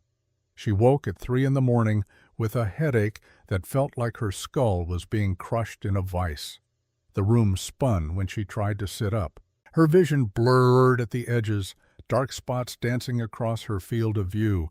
She reached for the blood pressure monitor on her nightstand with trembling hands, wrapped the cuff around her arm, pressed start. The numbers appeared on the screen like an accusation. 170 over 110. Dangerously high. Emergency high. Julia tried to stand, but her legs wouldn't hold her. She collapsed back onto the bed, her hand instinctively going to her belly. The baby kicked weakly, as if he too was struggling. "Ridge," she called out, but her voice came out as barely a whisper. She tried again, louder this time. "Ridge!" She heard his door open upstairs, heard his footsteps on the stairs, quick and urgent. He appeared in her doorway, shirtless and alarmed, Lily cradled in one arm. "Julia, what's wrong?" "Blood pressure," she managed. "Too high. Need hospital." Ridge's face went white. He placed Lily gently in her bassinet, then was at Julia's side, helping her sit up, supporting her weight. "Can you walk?" "I don't know." "I'm calling an ambulance." "No time. Just get me to the truck." Ridge didn't argue. He wrapped one arm around her waist, taking most of her weight, and half-carried her toward the front door. With his free hand, he grabbed his keys and phone from the table. "Lily," Julia said weakly, "we can't leave her. She's coming with us." Ridge's voice was tight with controlled panic. He settled Julia in the passenger seat, then ran back inside for Lily, bringing her out still sleeping in her car seat. He secured her in the back with shaking hands, then climbed behind the wheel. The drive to Collier County Hospital took 12 minutes that felt like 12 hours. Julia leaned against the window, trying to breathe through the pain in her head, trying not to think about all the things that could be going wrong with her baby. Ridge drove with terrifying focus, his jaw clenched, his hands white-knuckled on the wheel. At one point, Lily woke and began to cry. Ridge reached back blindly and found her tiny hand, and somehow that contact was enough. She quieted, her trust in him absolute. Julia watched this through her haze of pain and thought, "He's a good father. Whatever else is true, that's true." The emergency room entrance blazed with light. Ridge pulled up to the doors and was out of the truck before the engine fully stopped. He yanked open Julia's door and caught her as she tried to step down, her legs buckling. "Help!" Ridge shouted toward the entrance. "I need help!" Two nurses came running with a wheelchair. They got Julia into it, asking rapid-fire questions. How far along? When did the symptoms start? Any bleeding? Any contractions? Ridge answered what he could while grabbing Lily's car seat from the back. He followed the nurses inside. This man who had walked into Julia's life less than 3 weeks ago, now running beside her wheelchair like his own life depended on her survival. They swept Julia into a trauma bay. Monitors were attached, IV lines inserted. Dr. Lahiri appeared, summoned from home, her face grave as she reviewed the numbers. "Severe preeclampsia," she said. "Possibly progressing to eclampsia. We need to deliver this baby. Now." Julia's hand shot out, gripping the doctor's wrist. "It's too early. He's only 32 weeks. And he won't survive if we don't get him out. Neither will you." Dr. Lahiri's voice was gentle but unyielding. "Your blood pressure is continuing to climb. You're at risk for seizures, stroke, organ failure. We have a good NICU. 32 weeks, the baby has excellent odds." "But not certain," Julia whispered. "Nothing in medicine is certain. But I'm certain that waiting will kill you both." Ridge appeared at Julia's other side. Somewhere in the chaos, a nurse had taken Lily, promising to watch her. He took Julia's free hand in his. "Do it," Ridge said. "Save them both." Julia looked up at him, this man she barely knew but had come to depend on. "If something happens to me, you take care of both babies." "You're going to make it," Ridge said firmly. "But if I don't, swear you'll raise them, Thomas and Lily. Both of them." His throat worked. "I swear it, on everything." They wheeled her toward the operating room. The last thing Julia saw before the anesthesia pulled her under was Ridge's face, terrified and determined in equal measure. Then there was nothing. Ridge stood outside the operating room for what felt like a lifetime, holding Lily and trying not to fall apart. The nurse who had taken her returned to check on him, found him pacing like a caged animal. "You should sit down," she said kindly. "It's going to be a while." "How long?" "C-section usually takes about an hour, but with complications could be longer." Ridge nodded numbly and forced himself to sit. Lily had fallen back asleep in her car seat, blissfully unaware that the woman who had saved them both might be dying 3 rooms away. The waiting room was eerily quiet at 4 in the morning. Just Ridge, a janitor mopping floors in the distance, and the relentless tick of the wall clock. Ridge's phone buzzed, a text from Hank Morrison. "Heard you left in a hurry. Everything okay?" Word traveled fast in small counties. Ridge texted back with numb fingers. "Julia in surgery. Baby coming early. Will update when I know more." 3 dots appeared, disappeared, appeared again. Then, "I'm coming. Be there in 20. Ridge wanted to tell him not to, that it wasn't necessary, but the truth was he needed someone, needed to not be alone with his fear and guilt, because this was his fault. The stress he'd brought into Julia's life, the secrets, the complications, they had done this. Her body was shutting down because of him. If she died, her blood would be on his hands. At 4:30, Vanessa Ruiz walked into the waiting room. She was in street clothes, not her usual professional attire, her hair pulled back in a messy ponytail. Ridge looked up in surprise. "How did you know?" "Small county," Vanessa said, echoing what Sarah had told Julia. "My brother works ER intake. He called when he saw Julia Brennan come in critical." She sat down next to him. "How is she?" "In surgery, emergency C-section." Ridge's voice was flat, all emotion locked down tight. "They said her blood pressure was dangerously high." Vanessa glanced at Lily. "And you brought the baby?" "Couldn't leave her alone." "That's good. That's what a parent does." Vanessa leaned back in her chair. "Ridge, I need to ask you something, and I need you to be honest with me." Ridge braced himself. "Are you Lily's biological father?" The question hung in the air between them, sharp as a scalpel. Ridge could lie, could maintain the fiction. But sitting in this hospital at 4:30 in the morning, waiting to find out if Julia would survive, he was suddenly too tired for deception. Yes, he said simply. Vanessa nodded slowly, as if this confirmed something she'd suspected. Why didn't you tell me from the beginning? Because I promised my brother I'd never claim her. Because Daniel and Natalie were her real parents, the ones who wanted her, who planned for her. I was just biology. Biology matters in custody cases. I know. Ridge looked at Lily, sleeping so peacefully. But I didn't want her to grow up thinking she was, I don't know, unwanted. A second choice.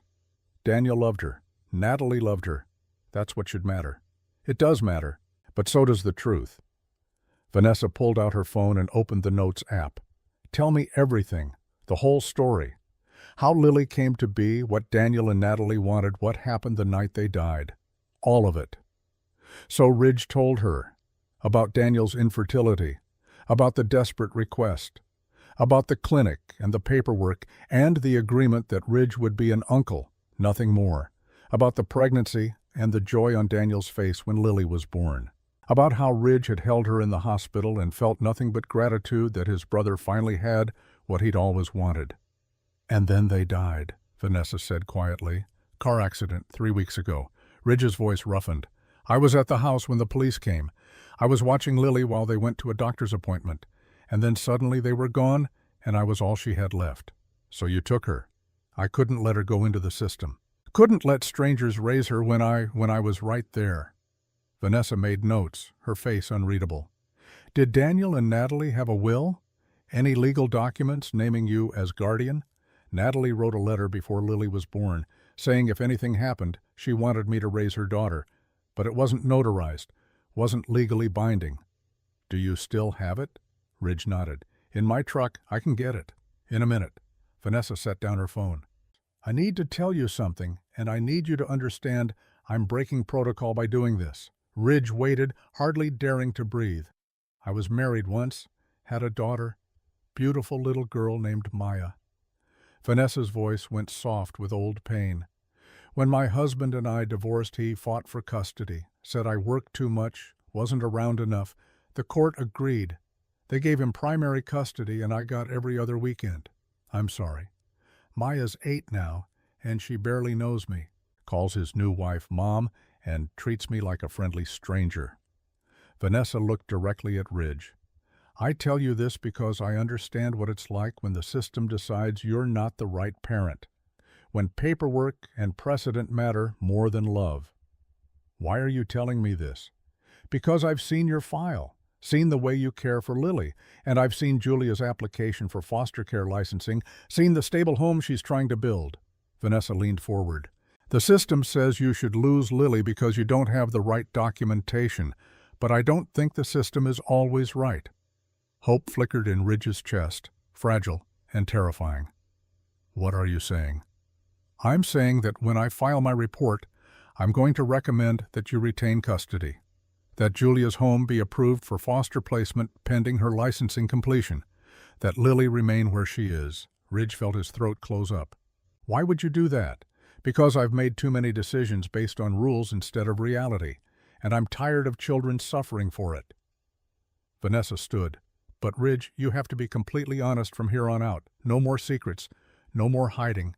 If you want to keep Lily, you have to claim her, publicly, legally, as your daughter. I don't know if I can do that, don't know if I have the right. You have every right. You're her father, and from what I've seen, you're a good one. Before Ridge could respond, the operating room doors opened.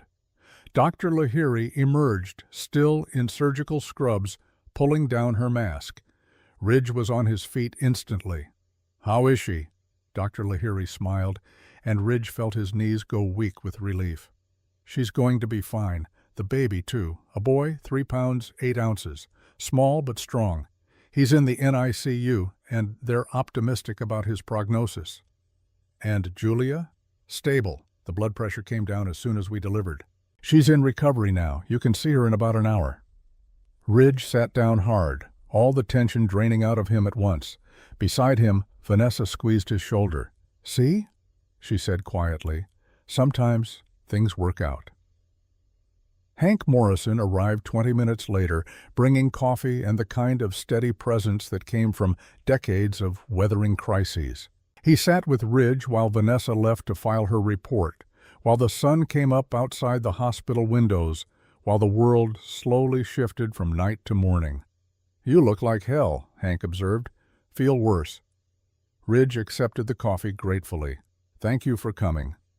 Thomas would have done the same for me, and Julia, she's good people. Glad she's going to be okay." Hank nodded toward Lily. "That little one, too. You've got yourself quite a family there." "They're not my family." "Not really. I'm just helping." "That's what family does, helps when it's needed." Hank sipped his coffee. "Thomas used to say that family isn't about blood. It's about who shows up when things fall apart." Ridge thought about Julia, who had shown up at an auction and changed his life. Thought about Lily, who he'd promised to protect even when he had nothing to offer. Thought about the baby boy upstairs in the NICU, Thomas's son, who Ridge had just promised Julia he'd help raise. Maybe Hank was right. Maybe this was family, built not from biology but from choice and circumstance and desperate need. An hour later, a nurse came to get him. "Mrs. Brennan is asking for you." Ridge followed her to recovery, carrying Lily. Julia lay in a hospital bed, pale but conscious, her eyes finding his the moment he entered. "You're alive," she said, her voice hoarse from intubation. "So are you." Ridge moved to her bedside, set Lily's car seat down carefully. "They said the baby, your son, he's doing well." "I know. They showed me a picture." Julia's eyes filled with tears. "He's so small, Ridge, so tiny and fragile." "He's a fighter, like his mother." Julia laughed weakly. "I don't feel like a fighter. I feel like I almost died." "But you didn't." Ridge took her hand. "You're here. The baby's here. That's what matters."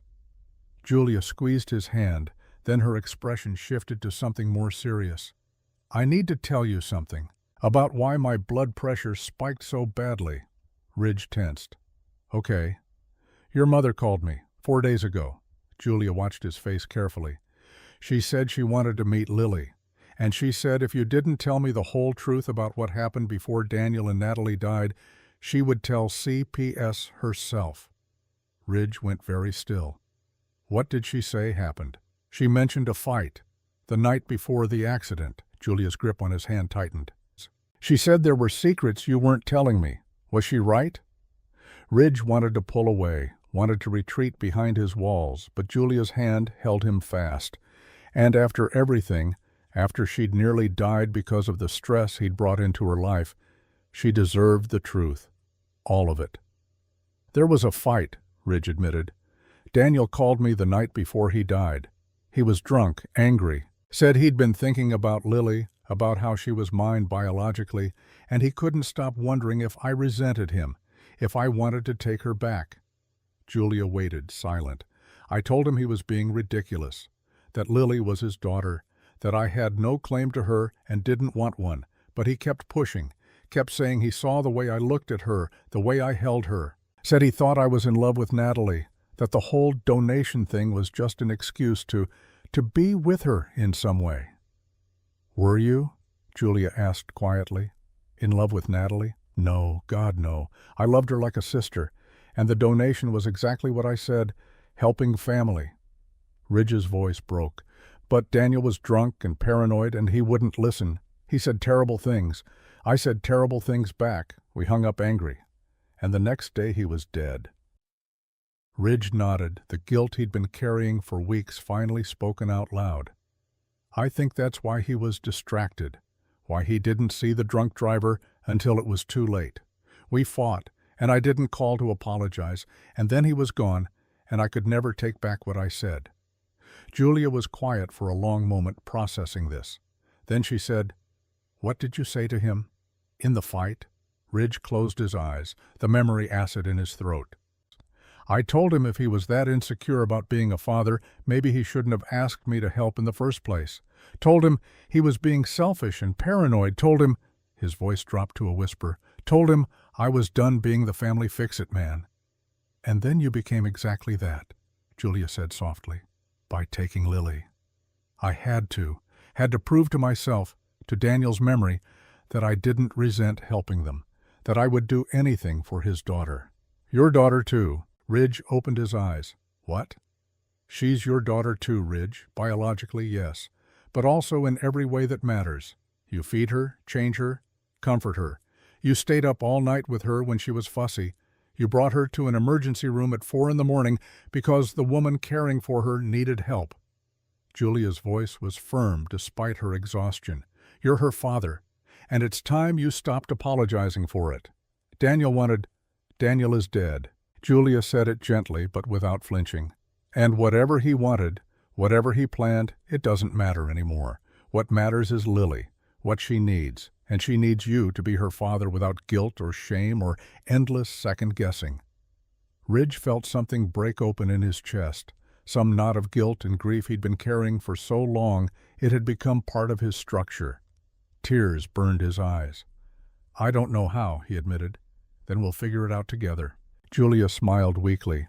After I get out of this hospital bed, after we make sure the baby, I'm calling him Thomas, after we make sure Thomas is strong enough to come home, after we deal with your mother and CPS and whatever else is coming. That's a lot of afters. Welcome to family, Julia said.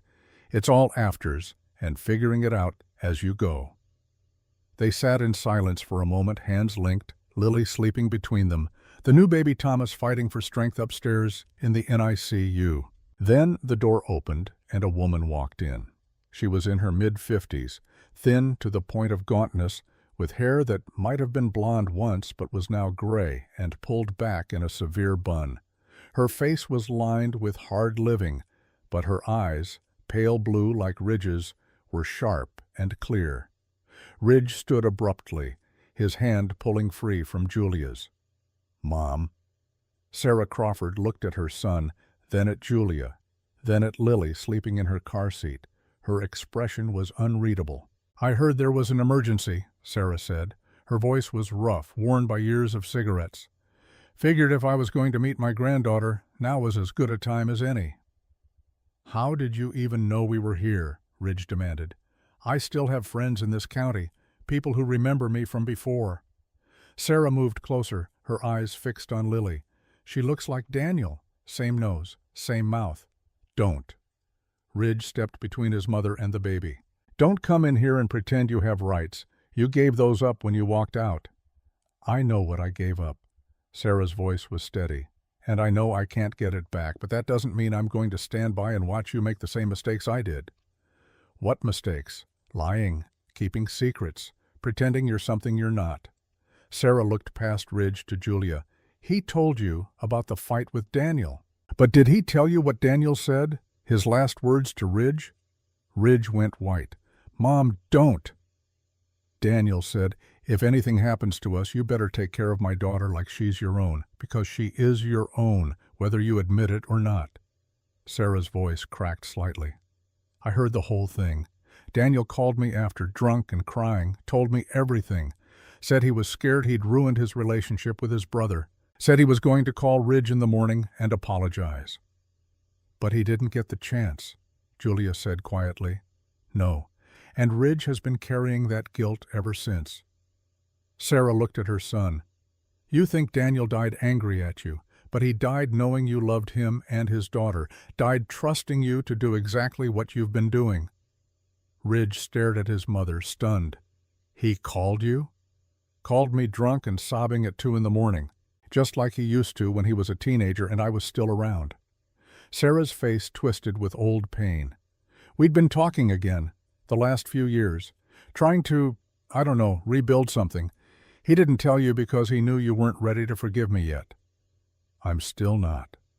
I know, and I'm not asking you to. Sarah turned to Julia. But I am asking you to help him see that being Lily's father isn't a betrayal. It's what Daniel wanted, what Natalie wanted too. How would you know what Natalie wanted? Ridge asked bitterly.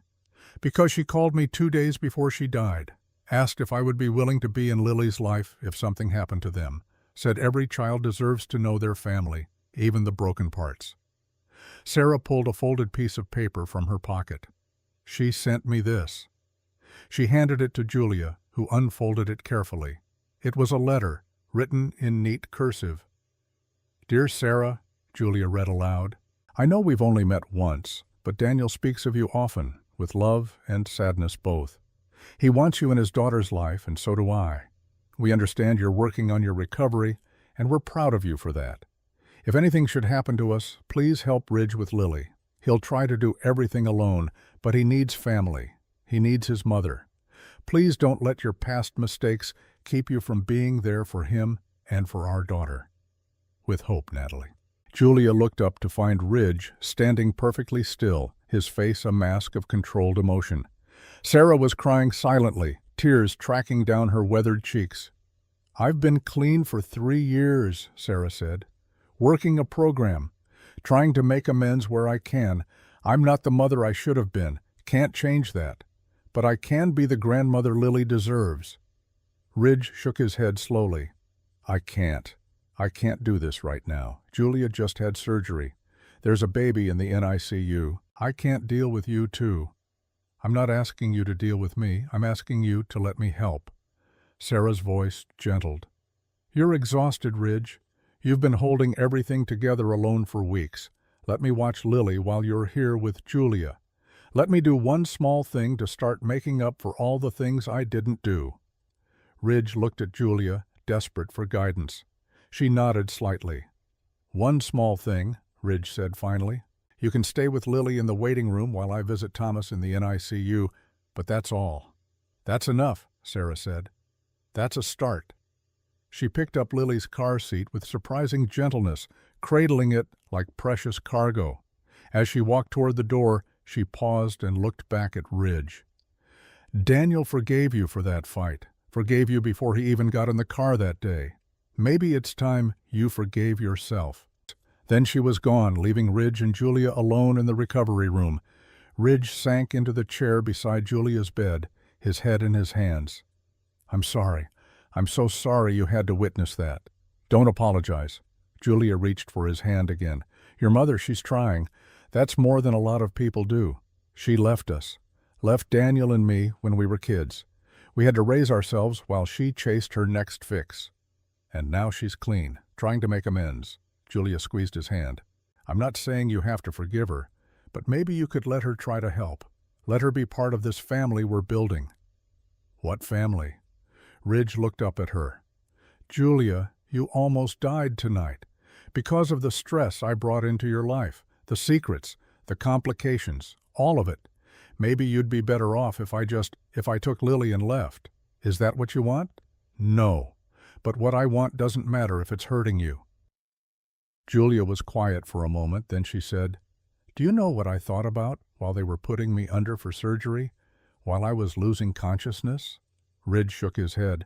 "I thought about who would take care of Thomas if I died, who would raise him and love him and tell him about his father." Julia's voice was steady. "And I realized the only person I trusted with that was you, a man I've known for less than a month. A man who came into my life with nothing but a baby and a borrowed truck. Julia, I trust you, Ridge, with my life, with my son's life, with everything that matters." She met his eyes. "So no, you're not leaving. You're staying. We're figuring this out together, all of it. The babies, your mother, CPS, whatever comes next." "Why?" Ridge asked desperately. "Why would you choose this? Choose me?" "Because Thomas asked me to help you. Because you're a good man who's been trying to do right by people his whole life. Because those babies upstairs need us both." Julia's voice softened. "And because, for the first time since Thomas died, I don't feel completely alone." Ridge felt his walls finally, fully crumble. He laid his head on the edge of Julia's bed and let himself cry. Not the controlled grief he'd been carrying, but real, ragged sobs that shook his whole body. Julia's hand found his hair, stroking gently, the way a mother comforts a child. "It's okay," she murmured. "You're okay. We're all going to be okay." And in that hospital room, with dawn breaking outside the windows, Ridge let himself believe it. 3 weeks later, Ridge stood in front of the bathroom mirror in Julia's farmhouse, trying to knot his tie with hands that wouldn't stop shaking. Today was the custody hearing. Today, a judge would decide whether Lily would stay with him or enter the foster care system. Behind him, the door opened. Sarah Crawford appeared, looking uncharacteristically nervous in a simple blue dress. "You're going to strangle yourself," she said, stepping forward to fix his tie. Her hands were steady where his were not. Ridge stood stiffly while his mother adjusted the knot, smoothed his collar. It was the first time she'd touched him in 15 years, and the gesture felt simultaneously foreign and achingly familiar. "There," Sarah said, stepping back. "You look respectable." I look terrified. "You should. This is terrifying." She met his eyes in the mirror. "But you're doing the right thing. Claiming her. Fighting for her." In the past 3 weeks, Sarah had proven herself in small, consistent ways. She'd moved into a weekly rental near town and showed up every day to help, watching Lily while Ridge worked, bringing groceries when supplies ran low, sitting with Julia while baby Thomas was still in the NICU, reading him stories through the plastic walls of his incubator. She didn't ask for forgiveness or make grand speeches about redemption. She just showed up, day after day, proving through actions what words could never convey. Ridge still didn't trust her completely, still waited for her to disappear again. But he was learning that maybe trust was something you built slowly, one kept promise at a time. Downstairs, Julia was feeding Thomas, who had finally come home from the hospital 3 weeks ago. He was still tiny, just over 4 pounds, but he was breathing on his own and eating well. The doctor said he would be fine.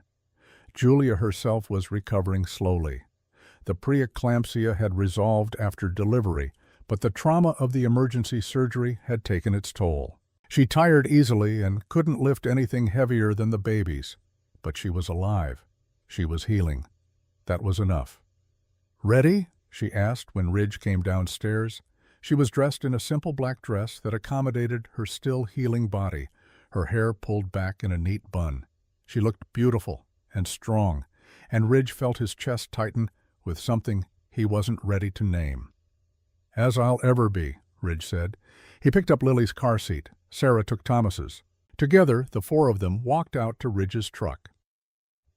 The Collier County Courthouse was a squat brick building that had seen better decades. Ridge had never been inside before, had always associated courthouses with judgment and condemnation.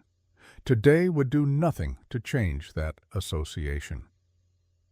They met Vanessa Ruiz in the hallway outside the courtroom. She was in full professional mode, clipboard in hand, but she smiled when she saw them. "Ready?" she asked. "No," Ridge admitted, "but we're here anyway." "That's the spirit." Vanessa's smile faded to something more serious. "I need to prepare you for what's about to happen. The judge is going to ask you directly about Lily's parentage, about the donation, about Daniel and Natalie's wishes. You need to be completely honest." "I will be." "And there's something else." Vanessa glanced at Sarah. "Your mother filed a petition this morning to be considered as a potential guardian if the court decides you're not suitable." Ridge's blood ran cold. "What?" Sarah stepped forward quickly. "Not instead of you. In support of you. I told the judge I want to help you raise Lily, but only if you're awarded custody. I'm vouching for you, Ridge, not trying to take her away." Ridge stared at his mother, trying to process this. Sarah, who had abandoned him, was now standing up in court to support him. The world had gone surreal. Before he could respond, the courtroom doors opened. A bailiff called them inside. The judge was a woman in her 60s with steel gray hair and reading glasses perched on her nose, Judge Margaret Chen.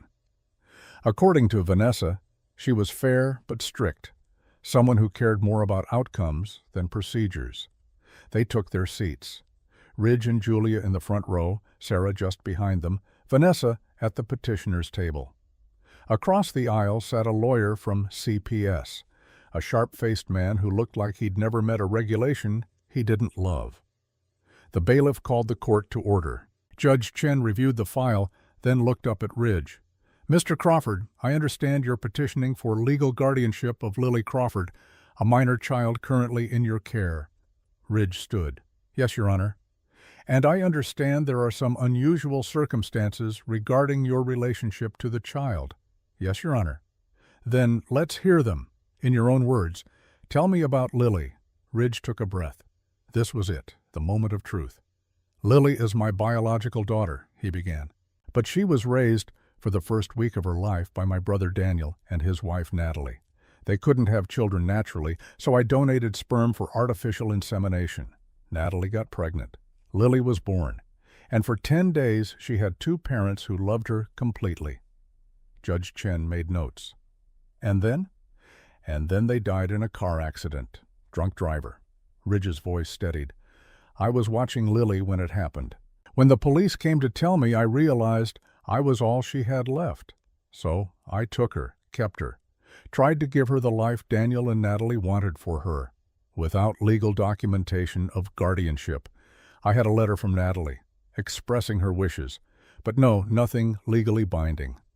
The CPS lawyer stood. "Your Honor, Mr. Crawford's lack of proper documentation put this child at risk. He was homeless, unemployed, and attempting to circumvent the proper foster care system.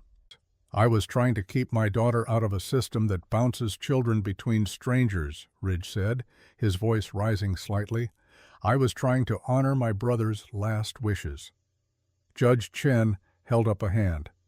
"Mr. Crawford, tell me about that, about your brother's last wishes." So Ridge told her about the fight, about Daniel's drunken accusations and Ridge's angry responses, about the last conversation they'd had before Daniel died.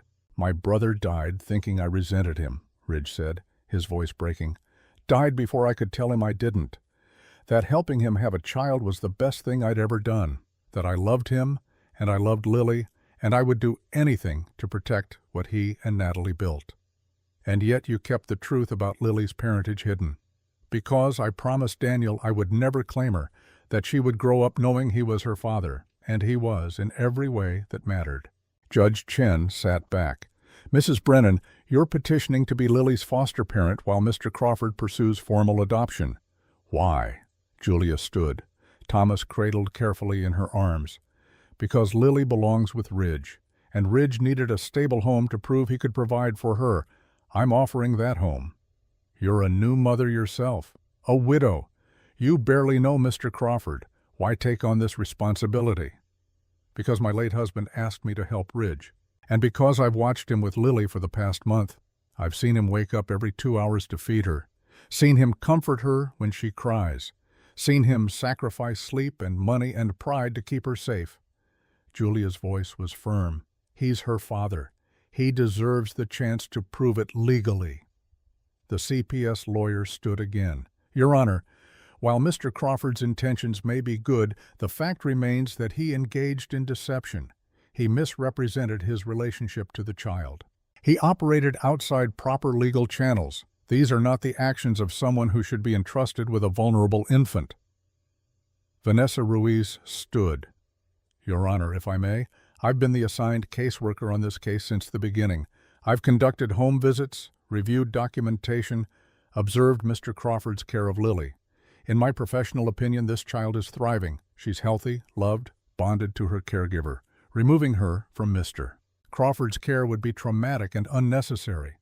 Your professional opinion seems to contradict your agency's position," Judge Chen observed. "It does, and I'm willing to face disciplinary action for it." Vanessa's voice didn't waver. "Because I've seen too many children harmed by blind adherence to procedure. Sometimes the right thing and the legal thing aren't the same. In this case, the right thing is keeping Lily with her father." Judge Chen was quiet for a long moment, reviewing documents. The courtroom held its breath. Then the judge looked up. "Mrs. Sarah Crawford, you filed a support petition this morning. I'd like to hear from you." Sarah stood, her hands clasped tightly in front of her. "Your Honor, I'm Ridge and Daniel's mother. I wasn't a good mother to them when they were young. I was an addict. I abandoned them. They raised themselves while I destroyed myself." Her voice shook, but didn't break. "I've been clean for 3 years. I'm not asking for custody. I'm not asking for forgiveness. I'm just asking to be allowed to help, to watch my granddaughter while Ridge works, to be the grandmother Daniel and Natalie wanted me to be." "You have a criminal record," the CPS lawyer interjected. "Drug possession, theft, public intoxication." All from more than 5 years ago, Sarah said steadily. I've paid my debt, done my time, worked my program. I'm not the same person I was. Judge Chen looked between Sarah and Ridge. Mr. Crawford, how do you feel about your mother's involvement? Ridge stood again. This was the moment, the choice. He could reject his mother publicly, keep her at arm's length, prove to the judge that he didn't need anyone. Or he could do the harder thing, the braver thing. My mother hurt me, Ridge said slowly. She left when I needed her, made me grow up too fast, taught me that people you love will disappoint you. Sarah flinched but didn't look away. But in the past 3 weeks, she's shown up every single day. She's helped with Lily, supported Julia, proven that people can change. Ridge took a breath. Daniel forgave her, started rebuilding a relationship with her. I think Lily deserves to know her grandmother, and I deserve the chance to learn if forgiveness is possible. Sarah's eyes filled with tears. Judge Chen made a note. This court appreciates honesty, the judge said, and I've heard a lot of it today. Mr. Crawford, you've admitted to deception.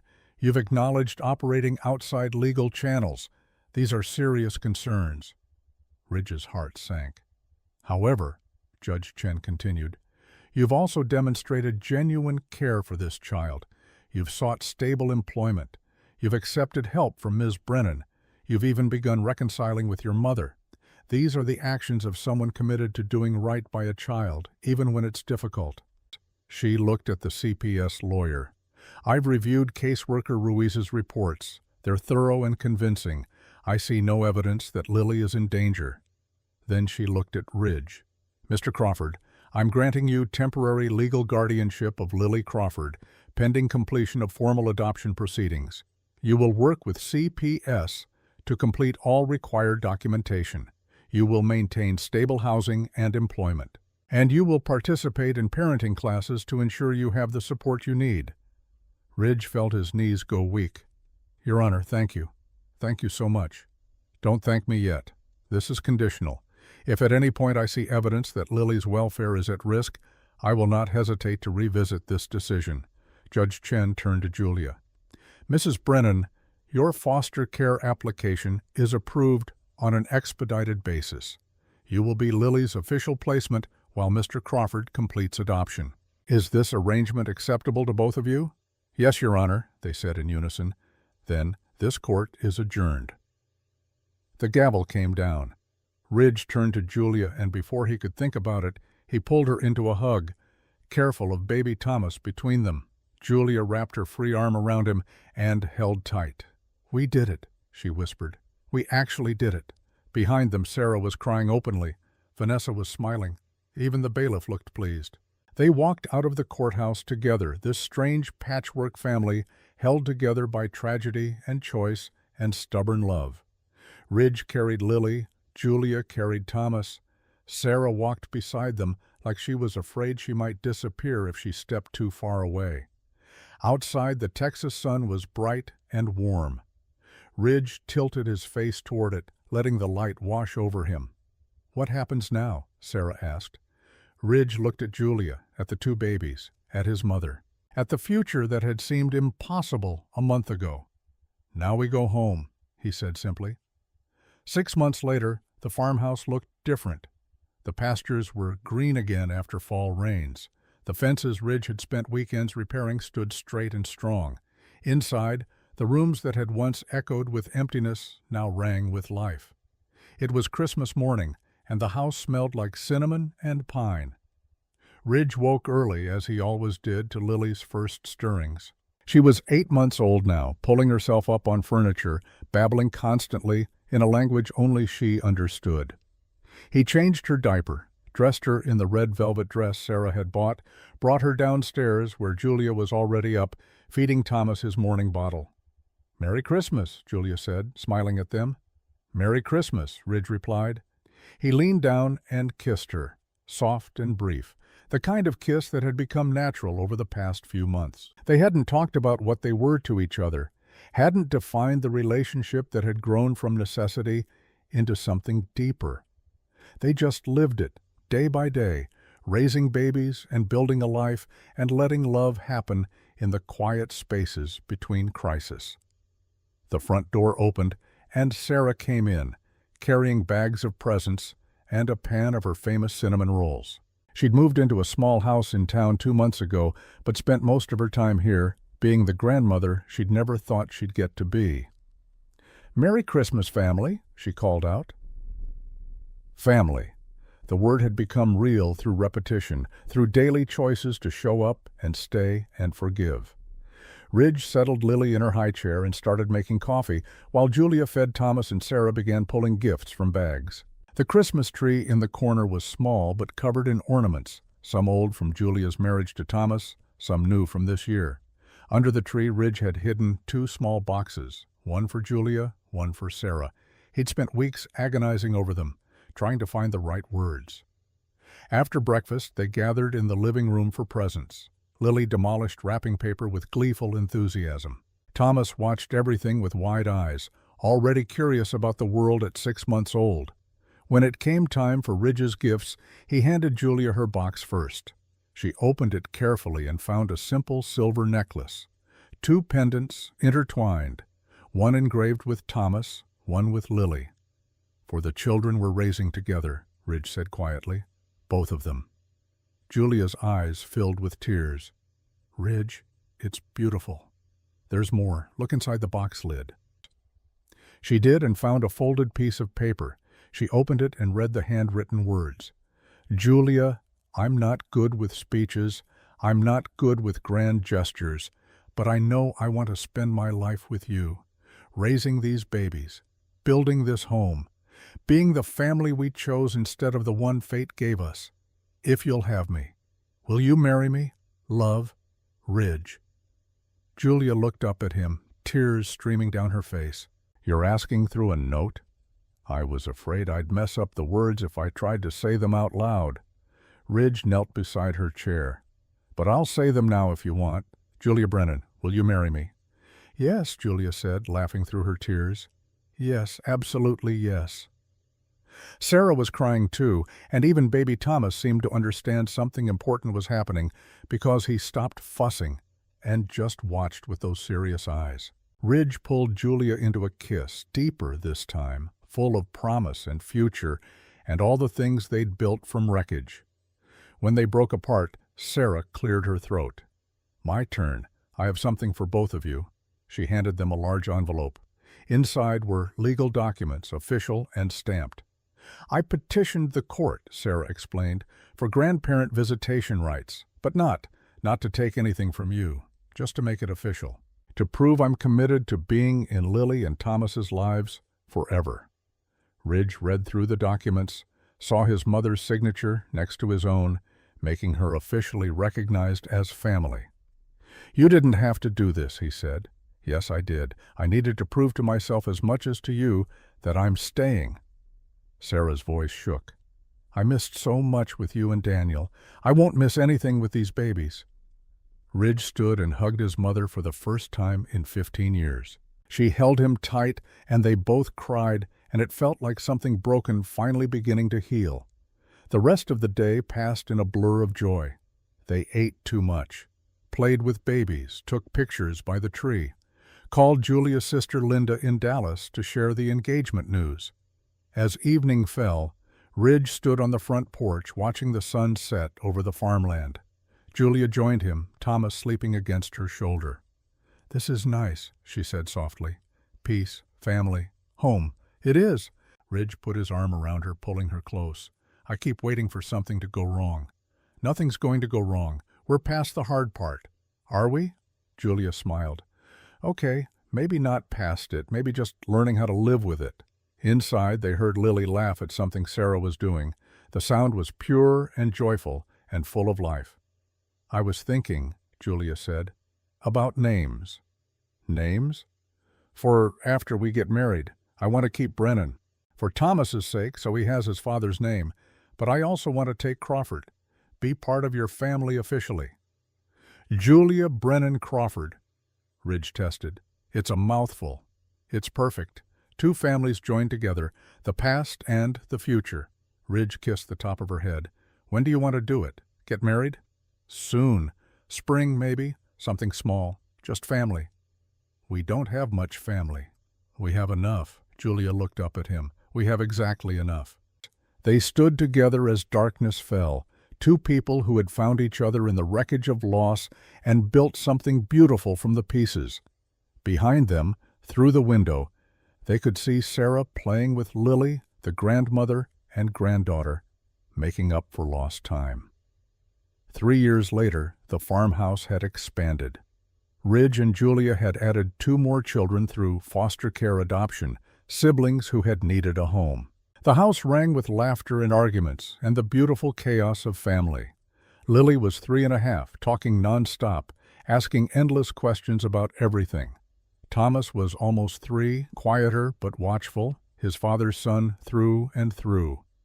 Ridge had proposed making the arrangement with Julia's father, William Stokes, had shown up at the wedding, awkward and uncertain, but there. He came by once a month now to see his grandchildren, slowly rebuilding what had been broken. Ridge's business, Crawford Cattle Services, had grown from a one-man operation to employing 3 full-time ranch hands. Sarah ran the books, proving surprisingly good with numbers. And Julia had gone back to school to get her library science degree, working toward opening a literacy center in town. She'd found purpose in helping others the way she'd been helped. On this particular Sunday evening, they gathered on the porch for their weekly family dinner. Sarah brought her famous fried chicken. William brought ice cream. The children ran wild in the yard, shrieking with joy. Ridge stood with Julia, watching their expanded family, and thought about the day he'd stood in that auction tent, holding Lily, certain his life was over. He'd been wrong. His life had been about to begin. "What are you thinking about?" Julia asked, sliding her hand into his. "About how far we've come, about how none of this was in any plan I ever had." The best things never are. Julia leaned her head on his shoulder. The best things just happen when you're brave enough to say yes to help. Ridge pulled her close and kissed her, this woman who had saved him by letting him save her, this woman who had built a family from strangers and called it home. Inside the house, Lily called out, "Daddy, Mama, come see what Grandma Sarah taught me." "Coming?" Ridge called back. They went inside together, hand in hand, into the noise and mess and beautiful imperfection of the life they'd chosen. The auction had been the beginning. But this was everything that mattered. This was family. Her family, hard-won and precious and real. This was home. The end.